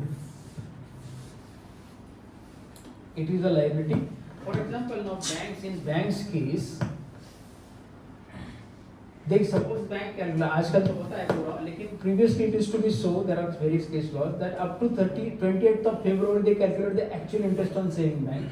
They credit it on 28th February, but for the month of March they make a lump sum provision. It is not credited to anybody's account, but it is not even paid. But a provision is paid, and to whom it is payable, that is also not known. But still that provision is allowed as a deduction because you know the liability has accrued. Plus minus here and there is possible, but the liability has accrued. But here the liability has accrued, audit fees or warranty. Warranty क्या है? Warranty में तो you know that you have given warranty for 48 months, 36 months, so many kilometers or what, so many hours of usage of the say generator. And as per your past records, you know that 5% cases you incur a liability, and there is some defect removal cost that you have to incur, and based on your past history you estimate that this is going to be your liability for whatever goods you have sold. This is going to be the warranty cost in the subsequent year, and that is also allowed to you. Yes or no? Yes. I have drawn these two examples specifically because the liability has incurred, accrued, but the services are not rendered or goods are not supplied. Right? Correct. And therefore, in this scenario, 43BH, in my opinion, 43BH will not come in play as on 31st of March. Liability has accrued because there is no concept of rendering of services of supply of goods. That is not there in this case. And therefore, in my opinion, this will not apply. This type of scenarios, this may not apply. My opinion today is that it will not apply to such provisions, audit provisions, warranty provisions, such kind of things. It will not apply. Sir liability मध्ये आपण liability accrues झाली आहे, पण आपण services नाही दिले, पण deduction तरी आपण क्लेम करतोय ना. Exactly. Mug 43B starts with deduction provision. 43B starts with deduction. That is fine. But do we apply 43BH कधी apply करणार आपण? 43BH will apply that you have not made the payment beyond the time limit the payment केलं वगैरे असेल तर. Acceptance of goods का सबसे basic not Exactly. Because whole scenario accrued doesn't but not come in due. play. Accrued but not You due. are providing for this liability based on the accrual. Matching concept is there, na? Huh? Otherwise, you can see, talk about a matching concept or expenditure. Yes, exactly. That is what accrual means, matching concept. That is all. Sir आता अजून एक तर audit फीच्या पण provisions बंद केले तर काय म्हणजे what to the snap in those cases practically विचारतो तुम्हाला. Is it compulsion to make provision for audit fee? It is, see, in case I bifurcate it in two categories. One is in case of a company. In case of a company, your appointment as an auditor is made in the previous year. And say by 31st October of that current year, you are appointed as auditor. right? And therefore, definitely the liability has accrued on 31st March 2024 because your appointment is on at the most by 31st of October 2023. So there is a liability, accrual of the liability is there. But in case of a partnership or a proprietary concern, if your appointment itself is by 30th of June or your audit is to be done or not, that is also not clear. So in such cases, you might as well account for the liability of the audit fees in the subsequent year, in the year when the actually the audit exercise is carried out. That is possible, but not in the case of companies or cooperative society. It is already accrued. In fact, for cooperative society, there is a mechanism to calculate your liability and make the provision also. Sir, जैसे registered non-registered के लिए we took a stand कि we won't go to definition of MSME Act. So same doesn't apply for provision. Some actually payable to micro or small enterprise for case of provision. Agreed. I was talking about the whole mechanism of allowance and disallowance. So the mechanism of allowance and disallowance rests around the rendering of services. See, it says what the section will be. If any payment to be made to or for any goods or services supplied by micro or small enterprises, if the payment is made beyond the time limit specified in section 15, then it will be allowed to you in the year of actual payment. Now section 15, section 7 and all those things, we talked about the manufacturing, rendering of services, appointed day, acceptance. Whether all this mechanism scenario, is it applicable to these provisions, audit provisions and warranty provisions? My point is that these all things are not at all applicable. And because those scenarios are not applicable, these provisions would be out of 43BH, is my opinion. Suppose for example like a brokerage service, the services are rendered throughout the year. Yes. What would be the case? Services are actually rendered for part of the provisions we make. Yes. And services are not rendered for part of the provisions we make. Services are? Suppose for brokerage, we make a provision on 31st March. Right. So up to 31st January, all services are rendered. Right. Outstanding is also received. Yes. That's there and Yes, everything yes. is done. So how to bifurcate that? Exactly, this is where, in fact, this is the issue we need to discuss. अगर उसना he has arranged for sale of the goods, but recovery is also his responsibility. अगर recovery नहीं होता है तो उसको commission brokerage नहीं दिया जाएगा. These are the agreed terms, normally agreed terms, right? So his services get completed only when there is an actual recovery of the money. So you cannot make the provision of that brokerage as of 31st March because the liability has not accrued. Is it not? नहीं payment mill But गया there is payment नहीं मार्च के पहले payment मिल गया मार्च के shells का नहीं मिला है पेमेंट वही तो बोल रहे हैं ना March see the brokerage as is generally applied the brokerage is not to be set to be accrued unless the payment is received. yes or no? Payment की लायबिलिटी उसकी जिम्मेदारी ब्रोकर के ऊपर है. तो जब पेमेंट मिलेगा तभी ब्रोकर का सर्विस कंप्लीट हो जाएगा ना. मार्च तक जो मैंने सेल किया है जी उसका पेमेंट तो मिल गया है. हाँ लेकिन प्रोविजन मार्च में होता है. तो दो करना पड़ेगा. गवर्नमेंट गवर्नमेंट का तो एक्टिव हो गई है. Right. और मार्च का उसको मैं दो वीक बाद में करना पड़ेगा. बाद में that is what I am saying. जो सर्विसेज अभी कम राइट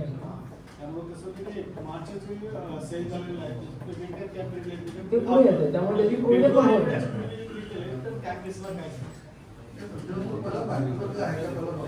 ते तर आहे असं समजून आपण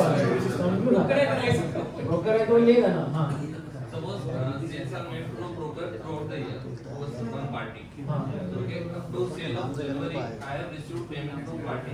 The services are rendered now. Still, I make provision for that services till January or 31st March. Right agree Being on mercantile. Agree And for next 2 months also, like for sales for Feb and March, हाँ. also I make provision on 31st March. So Okay. now there are two kind of Yes. payables. Till January, Yes. whatever services are rendered, actual work done. Complete. हाँ Still I have not paid yes till 30th June. Right And for February and March, services are not yet rendered. Yes. So how to go ahead with this? That is what I am trying to tell you. As so far as your 31st January scenario is concerned, 43BH will properly apply. And February to March, your liability has not crystallized. And therefore you cannot book also. That expenditure cannot be allowed. Practically, what happens is suppose March का कोई payment नहीं है, तो business what phase of ना आपको payment मिले या आप चला नहीं कम करना, आपको theoretical payment तो देना पड़ेगा. Yes. Electricity and water charges, these bills, they are basically not from micro or small enterprise, so not a problem, not a botheration, right? Then employee emoluments, actually I was timing difference तो हो गया, and हाँ basically पुराना है. आपका Schedule 3 of the GST Act, right? In that certain these things are not neither supply of goods or not supply of services. उसमें high seas sale आता है, employees emoluments आते हैं, and immovable property transactions आते हैं, basically which are routinely applicable, common. So in all these cases, going by Schedule 3 of GST Act, they are neither supply of goods or services, and therefore 43BH provisions will not apply to them, including employee provisions. बोलो. So Schedule 3 is only for the GST. Agreed. So if, for example, high seas is there, Schedule 3 is saying that for the purpose of GST, this is not the goods, not services. Right. But actually, it's a purchase and sale only for an entity. Yes. Suppose, for example, I purchase the goods from Africa and sell it to the Australia. So Right. what they say is that this is transmission like IC sales only. So it is GST not applicable on the sale. Right. Okay. But I am purchasing the goods from the Africa and selling the goods to the Australia. Okay. You are purchasing from where? Africa. उसका उद्यम वाला का सोच Only रहे for हैं. what I mean saying is that it is Schedule 3. It is mentioned as a not goods. It is only this engineering heading for the purpose of GST. These are not either goods or not services. I That agree. doesn't mean that for income tax this is also not goods or not services. I agree. I take this point. But मैंने भी यही सोचा है कि employer employee आपको कुछ doubt है? It's neither services nor goods. हाँ, it is. Agree. Immovable property. Depend upon the builder के बारे में सोचते हैं. building की वजह से तो उसको वही purchase है. परचेस है, सर्विस है ना, लेकिन प्रॉपर फ्लैट परचेस्ड है, फ्लैट कंस्ट्रक्टेड है, कंप्लीशन सर्टिफिकेट है, और लैंड में डीलिंग करता हूँ. वो MSME में या तो आएगा नहीं क्या उसमें. दैट्स व्हाट पर यू हमको एग्री. BH में जाके चेक करना पड़ेगा वो बैठता है या नहीं बैठता. बट डायरेक्टली स्टेट पे हम ये आंसर नहीं दे सकते. नहीं दे सकते. Yes, yes. यानी कि आपको जीएसटी एक्ट देखना है, एमएसएमई एक्ट देखना है, सेल ऑफ गुड्स एक्ट भी देखना है. हाँ, जैसे लैंड बिल्डिंग के लिए आपको सेल ऑफ गुड्स एक्ट भी नहीं देखना पड़ेगा. जीएसटी के लिए तो ये गुड्स नहीं है, राइट. सेल ऑफ गुड्स में भी ये जीएसटी नहीं है, सॉरी सेल ऑफ गुड्स में भी ये गुड्स नहीं है. हाँ, नहीं है. हाँ, तो ये दोनों में से निकल गया. For income tax alone they will not take. So for to you are agree. अभी बचा कौन सा है? HySIS cell. हाईसिस सेल के बारे में मैंने यही सोचा था. It is out and out sale, right. India का उसका कनेक्शन कुछ नहीं रहता है, और जो भी मैं बायर हूँ और सेल कर रहा हूँ, लेकिन मैं जिससे बाय कर रहा हूँ, यानी कि मेरा supplier will in all the probabilities will not be covered under MSME, and therefore all these three I am saying that they will be out of this thing.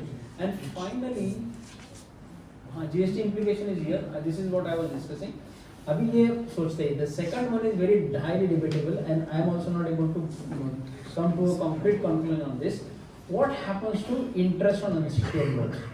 जो भी provision on unsecured loans का provision करेंगे, और even for that bank also can obtain a registration ना, उद्यम आधार.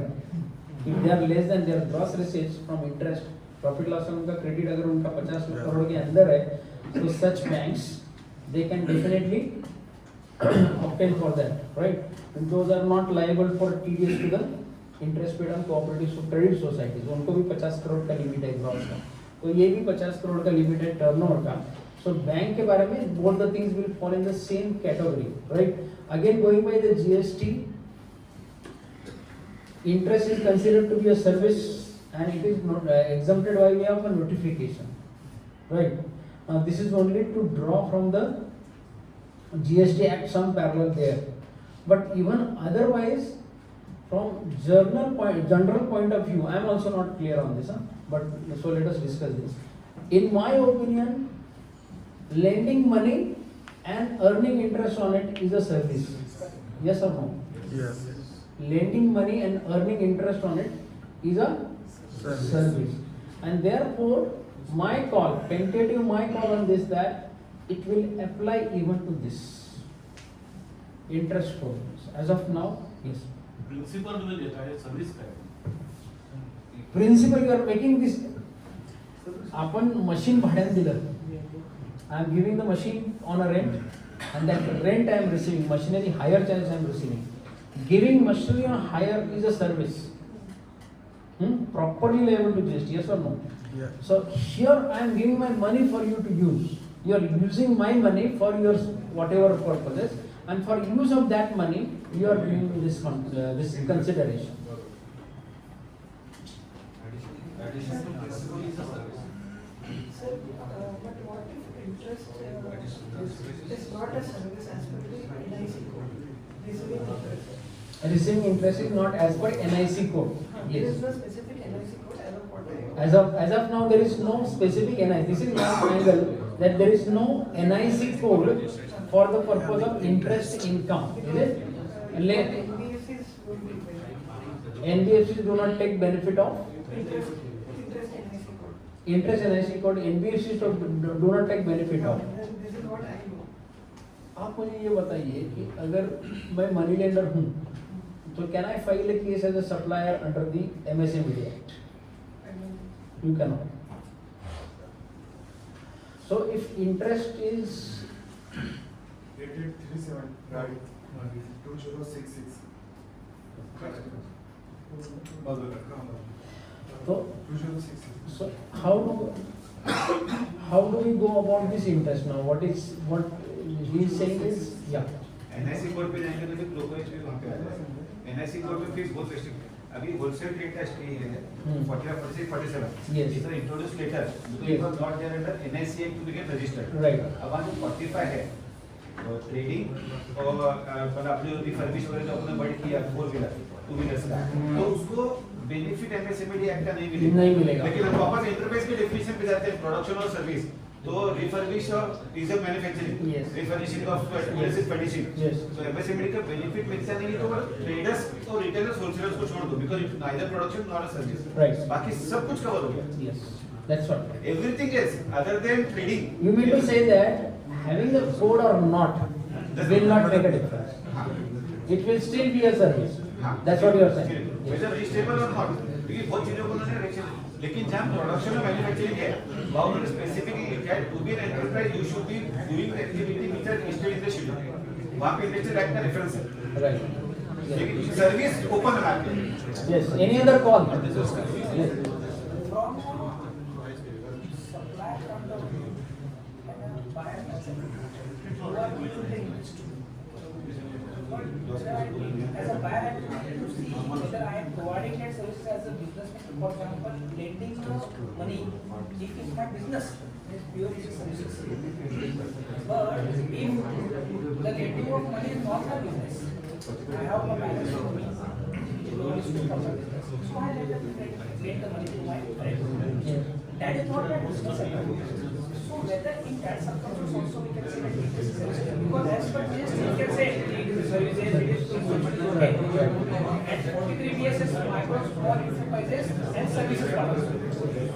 So the issue is here is lending is not my business activity. I have surplus funds and that I have parked with the business. Instead of with the say bank, I have parked with the business and that business is paying me this interest. When as a lender, it is not my activity of money lending. It is rather, in simple words for all of us to understand, it's not my income from business or profession, it is the income from other sources. Right? So in this case, will it apply or not? In this case, 43BH will apply or not? Because it's not my activity. Lending is not my activity.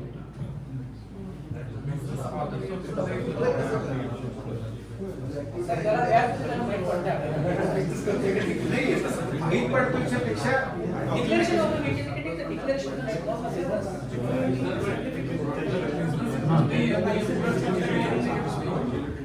नहीं business income नहीं, वो तो income वाले की बात नहीं कर रहे सर, हम एक्सपेंडिचर वाले की बात कर रहे हैं ना।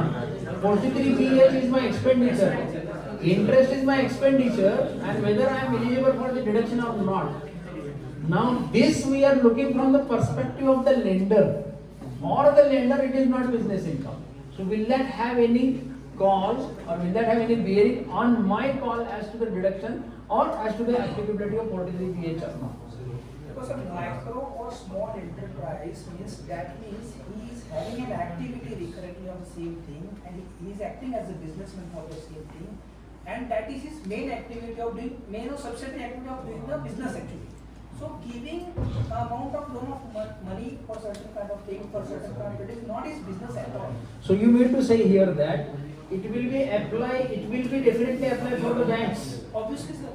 It will be definitely applied for the If bank it loan. fits in MSME, then it's. That's what. That's what to शुरू से. हाँ. So it will apply to the bank if it is their business activity. But if it is received from a person whose lending is not the activity, then it may not apply. Because we are talking about the enterprise. Right. Micro or small enterprise. Enterprise definition में लिखा है कि manufacturing or rendering services. Right. Now go by the general overall meaning of the enterprise means you are doing something as a regular activity. That is what is meant by enterprise. Broader meaning, little going beyond the actual proper wording of MSME. So this argument really is appealing that it's not from the money lender, but it is just from a person who has a surplus money which is parked with me. So if it is from a money lender, then definition will definitely apply, like a bank. And if it is not from the money lender, then it may not apply. Proper note आता Sir, there is one proper note आता money lending पैसा दिए तो money lender भी ऐसा करते हैं activity ब्याज पे दिया वही पैसा Yes. Now, we are saying that if in this also unsecured loan, there are two kind of unsecured loan. One is a person from province zone is giving amount to the Vhanbhatte company. Okay. Now I am not a firm. I am a salary person. Interest income I am earning. But suppose if Aditya and company is giving it the amount to the Vhanbhatte company, now he is having a proprietary firm. He is showing that in his P&L account credit side, even though he is not doing any activity of lending the amount of the money, but still he is showing that amount in his profit and loss account as a interest income in P&L.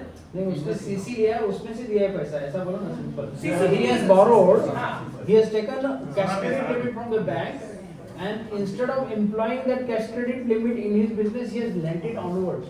He has borrowed and lent Let it. us say he has not taken the cash credit. हाँ. But sir, one thing is that I am a simple person, that is okay, that is fit the case. But नहीं अगर उसने cash credit नहीं लिया है पवन हो गया तो इसका मतलब ये होता है कि उसके पास सरप्लस पैसा है. हाँ. Then also he is falling in the same category like a salaried guy.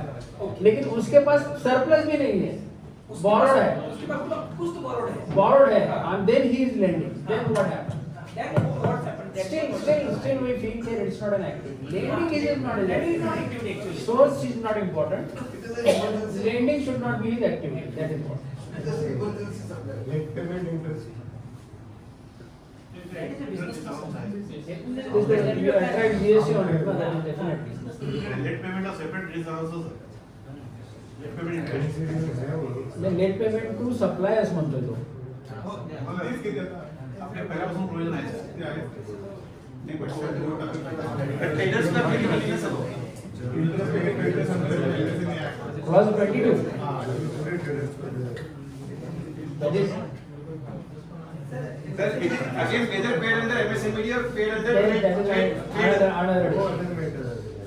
But mostly late payments will get covered accordingly. Yes. Interest only what you have said, the angle what you are saying, these services, even though GST is also saying that whether you are providing as a money lending business or not, it will be services for us. Yes.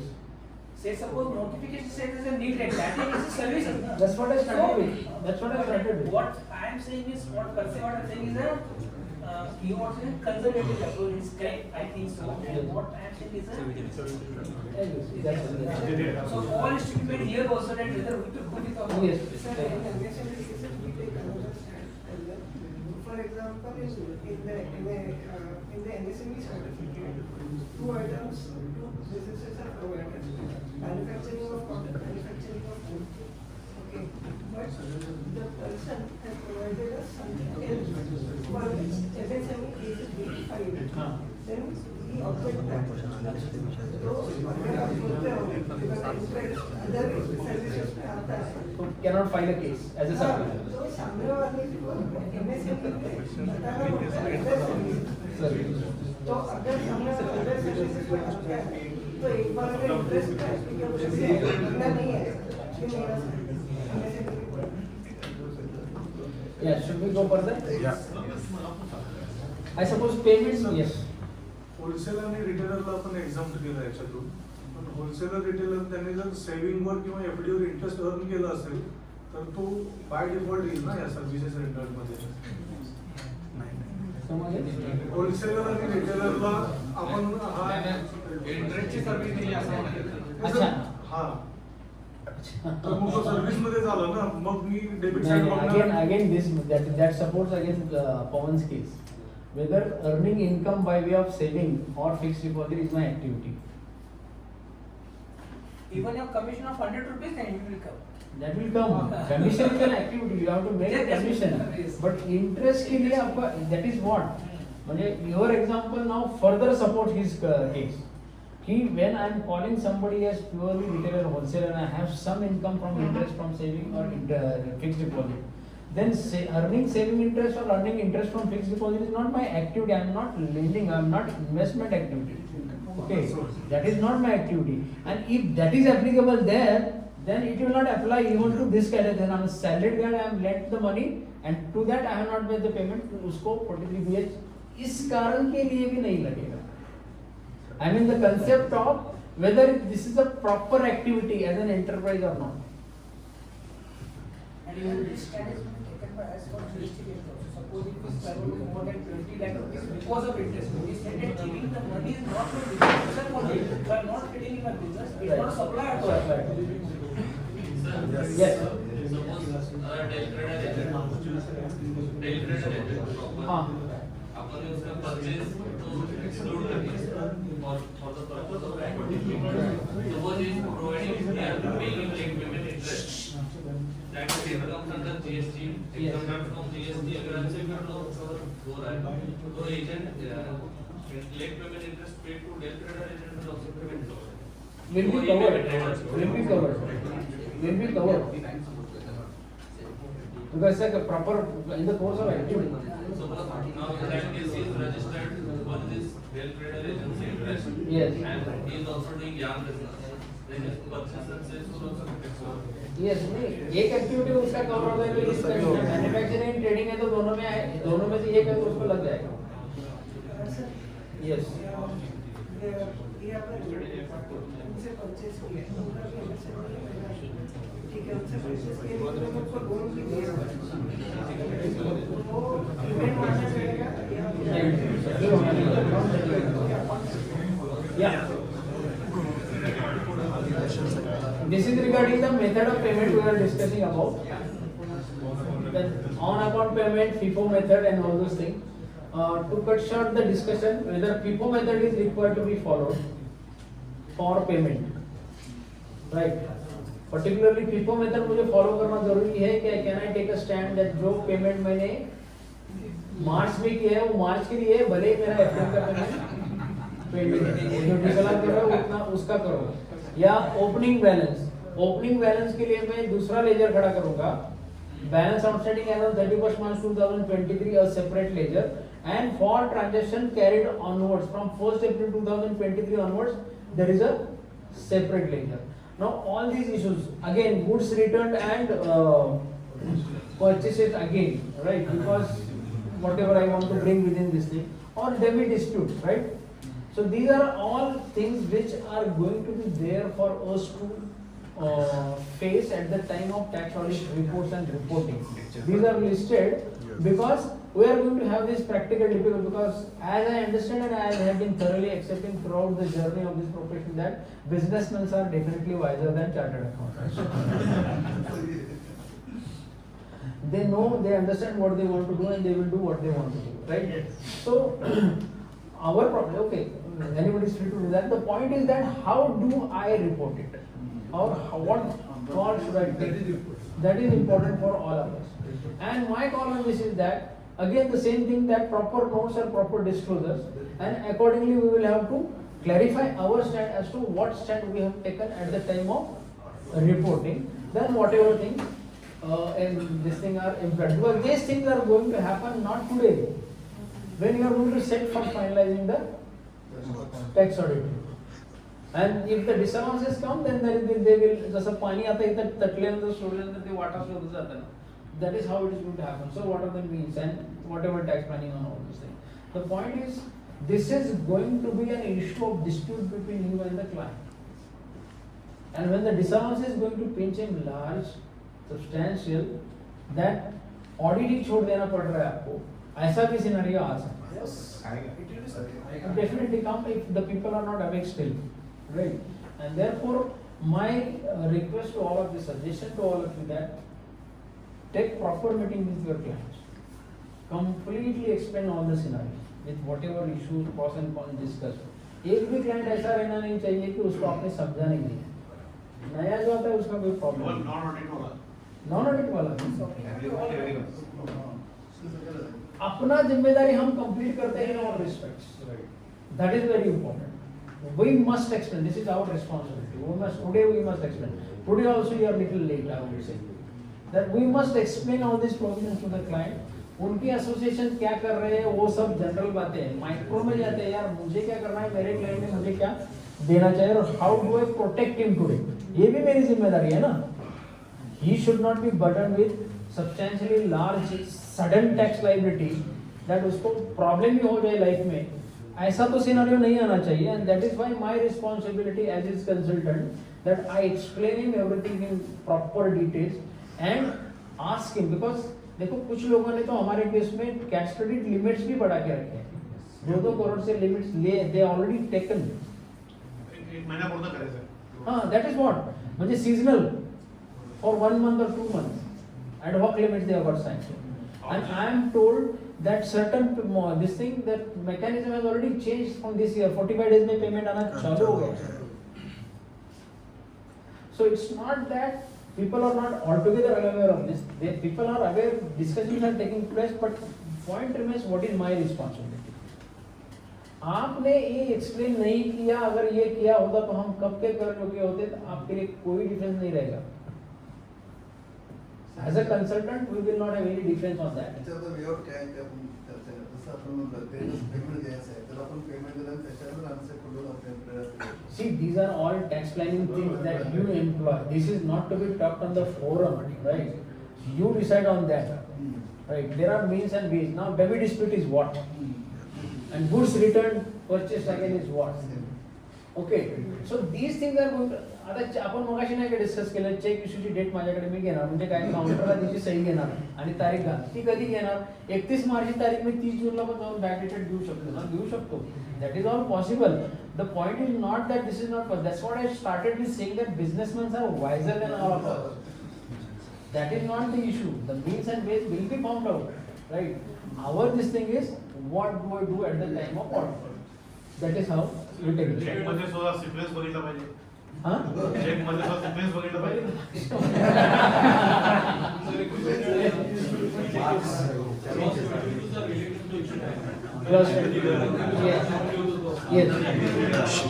Yes. Now that will also get reported now here. Like clause 22 is, what is the amount of interest paid to MSMED is not allowable under that. Is clause 22 of Form PCD. Now when you are there, you are saying की आम्हाला micro small आम्हाला काही माहिती नाही, पण आता तुम्हाला याच्यासाठी जर माहिती आहे तर तिकडे पण माहिती. Yes. That is what. ये जनरली यहाँ ट्रेडर्स है वो तो एक्सेप्ट है. Yes. यहाँ कहते हैं Yes, loss purely, of MSME. purely. Maximum यहाँ का repayment interest है. Right, right. There are very few cases where we are paying interest to MSMEs. Right. Possible. हे म्हणते Corporate payment काय का? कस्टमर कडनं लोन घ्यायचं वगैरे अशा प्रकारचे प्लॅनिंग केलं Yes. हाँ? बॅकग्राऊंड देऊ शकतो उनको जो लोग payment करने हैं वो तो issue आएंगे ना sir. You are, see, we are discussing on the borders of tax planning and tax avoidance. It's an altogether different issue. That is what I was not discussing that issue. कि MSME है और उसका certificate लिया है गलत तरीके से. We are not discussing on that. Okay. That you decide. आपको क्या करना है, कैसे जीना है, कैसे टैक्स ऑडिट करना है, क्या सर्टिफाई करना है, क्या एडवाइस देना है, अपने हम डिसाइड करेंगे. ओके, डिस्कस करेंगे, वो क्लाइंट के साथ बात करेंगे. लेकिन as a official forum on this, our responsibility is about the reporting, right? And what do I report, how do I report, how do I protect myself. That is what the discussion stops, right? We first protect the client and then to us. It should be first protect ourselves and then to Client, right. This is what I was discussing actually. Our reporting under clause 22 as well as 43B clause, right? So now this is something which we need to discuss. Like I was discussing about these two groups of MSME and non-MSME. Purchase invoice bearing उद्यम आधार यही देखना है क्या हमको, या are we going to take a different stand?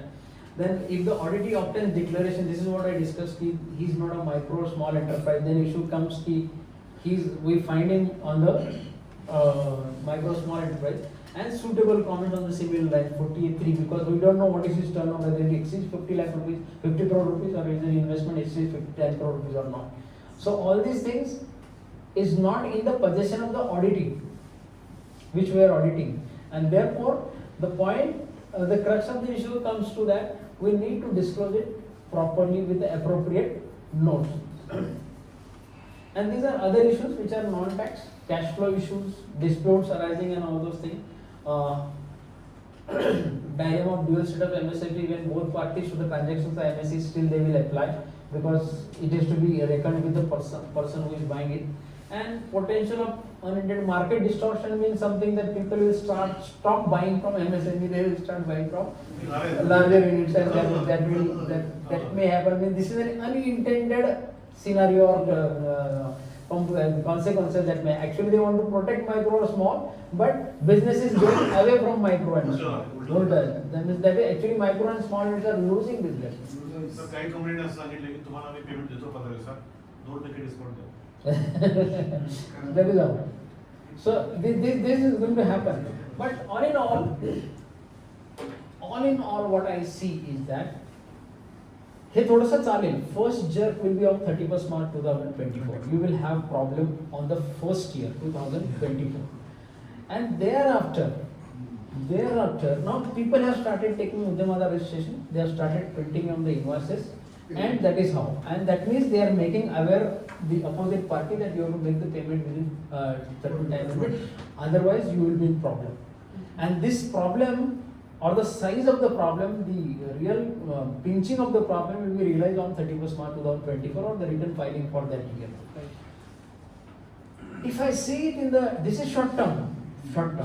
This is, if I see it in the long term, this is very good for the business. This is going to be very good for the businesses. It is possible, sir, it is possible to say that I will not do business with micro and small, I will do business with the only big. But it has its own consequences. Micro and small, what they offer, at what price they offer, is not something which big industries offer. There is always a difference of price. And there are so many other issues. So therefore, my call on this in long term is that this is going to, आता बघा ना, जर 120 दिवसाचं payment जर 45 दिवसात मिळायला झालं, चालू झालं, how much will be the turnover, rotation of the turnover, how much will be the growth in the business, and accordingly, see, the capital itself is going to be available to be more, you know. My lockup in 120 days versus lockup of 30 days or 45 days, I am having this much funds, I can go for expansion, my rotation of the turnover is moving. Is it not overall good for the company in long term, for the entire economy? So if this is taken positively, you have to wake up everybody as on 31st March 2024. God's grace, everybody wakes up on 31st March 2021, gets prepared for this first jerk.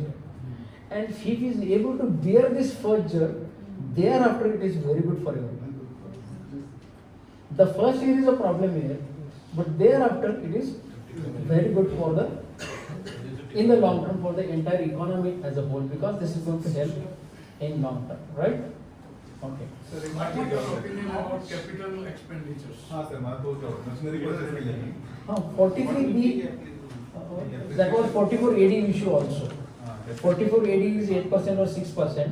Whether it covers 43BH disallowances or any for that matter 40IA disallowances, 48A disallowances. The answer is that it's very clear that 8% and 6% is after giving effect to all sections from section 10 to 8 to 43D, and therefore 43B disallowances also properly getting covered. So those who are going for deemed presumptive taxation, for them 43BH is not a problem. And next issue is what? Capital expenditure, definitely not a problem. Definitely not a problem. No issue at all. Because you see, if it is a cash expenditure while incurring capital expenditure, they have made a specific provision after a substantial period of time regarding disallowance of depreciation of it. So there has to be a specific provision for it. So capital expenditure, no issues. 95%? ते cover झाले So for them it is applicable. For them it is applicable. I am talking of only 44AD. 8% and 6%. Only 44AD cases, only it will not be problem. But otherwise, that 10 crore cases, it will definitely be applicable. For them, 44AD is not applicable.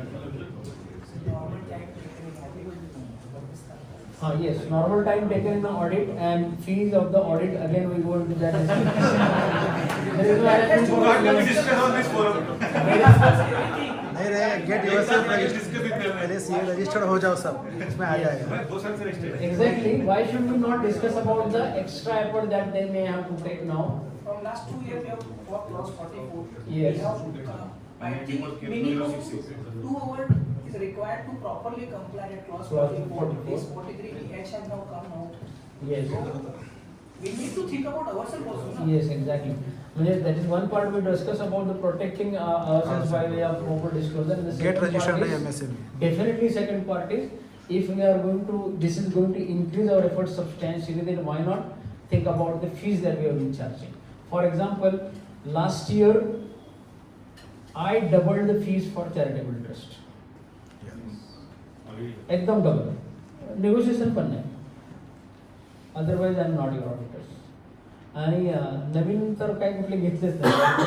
GST trust audit नवीन कुठले यायचंच नाही, चर्चेला पण यायचं नाही. Because we were certifying the computation of income, we discussed that. A same kind of scenario is now with the 43B and CHESCA. Because there is substantial responsibility on us, and you are going to check when the verification part is going to increase substantially. And definitely, आता हे कसं होतं थोडं सांगू का, हा विषय थोडासा एकदम असा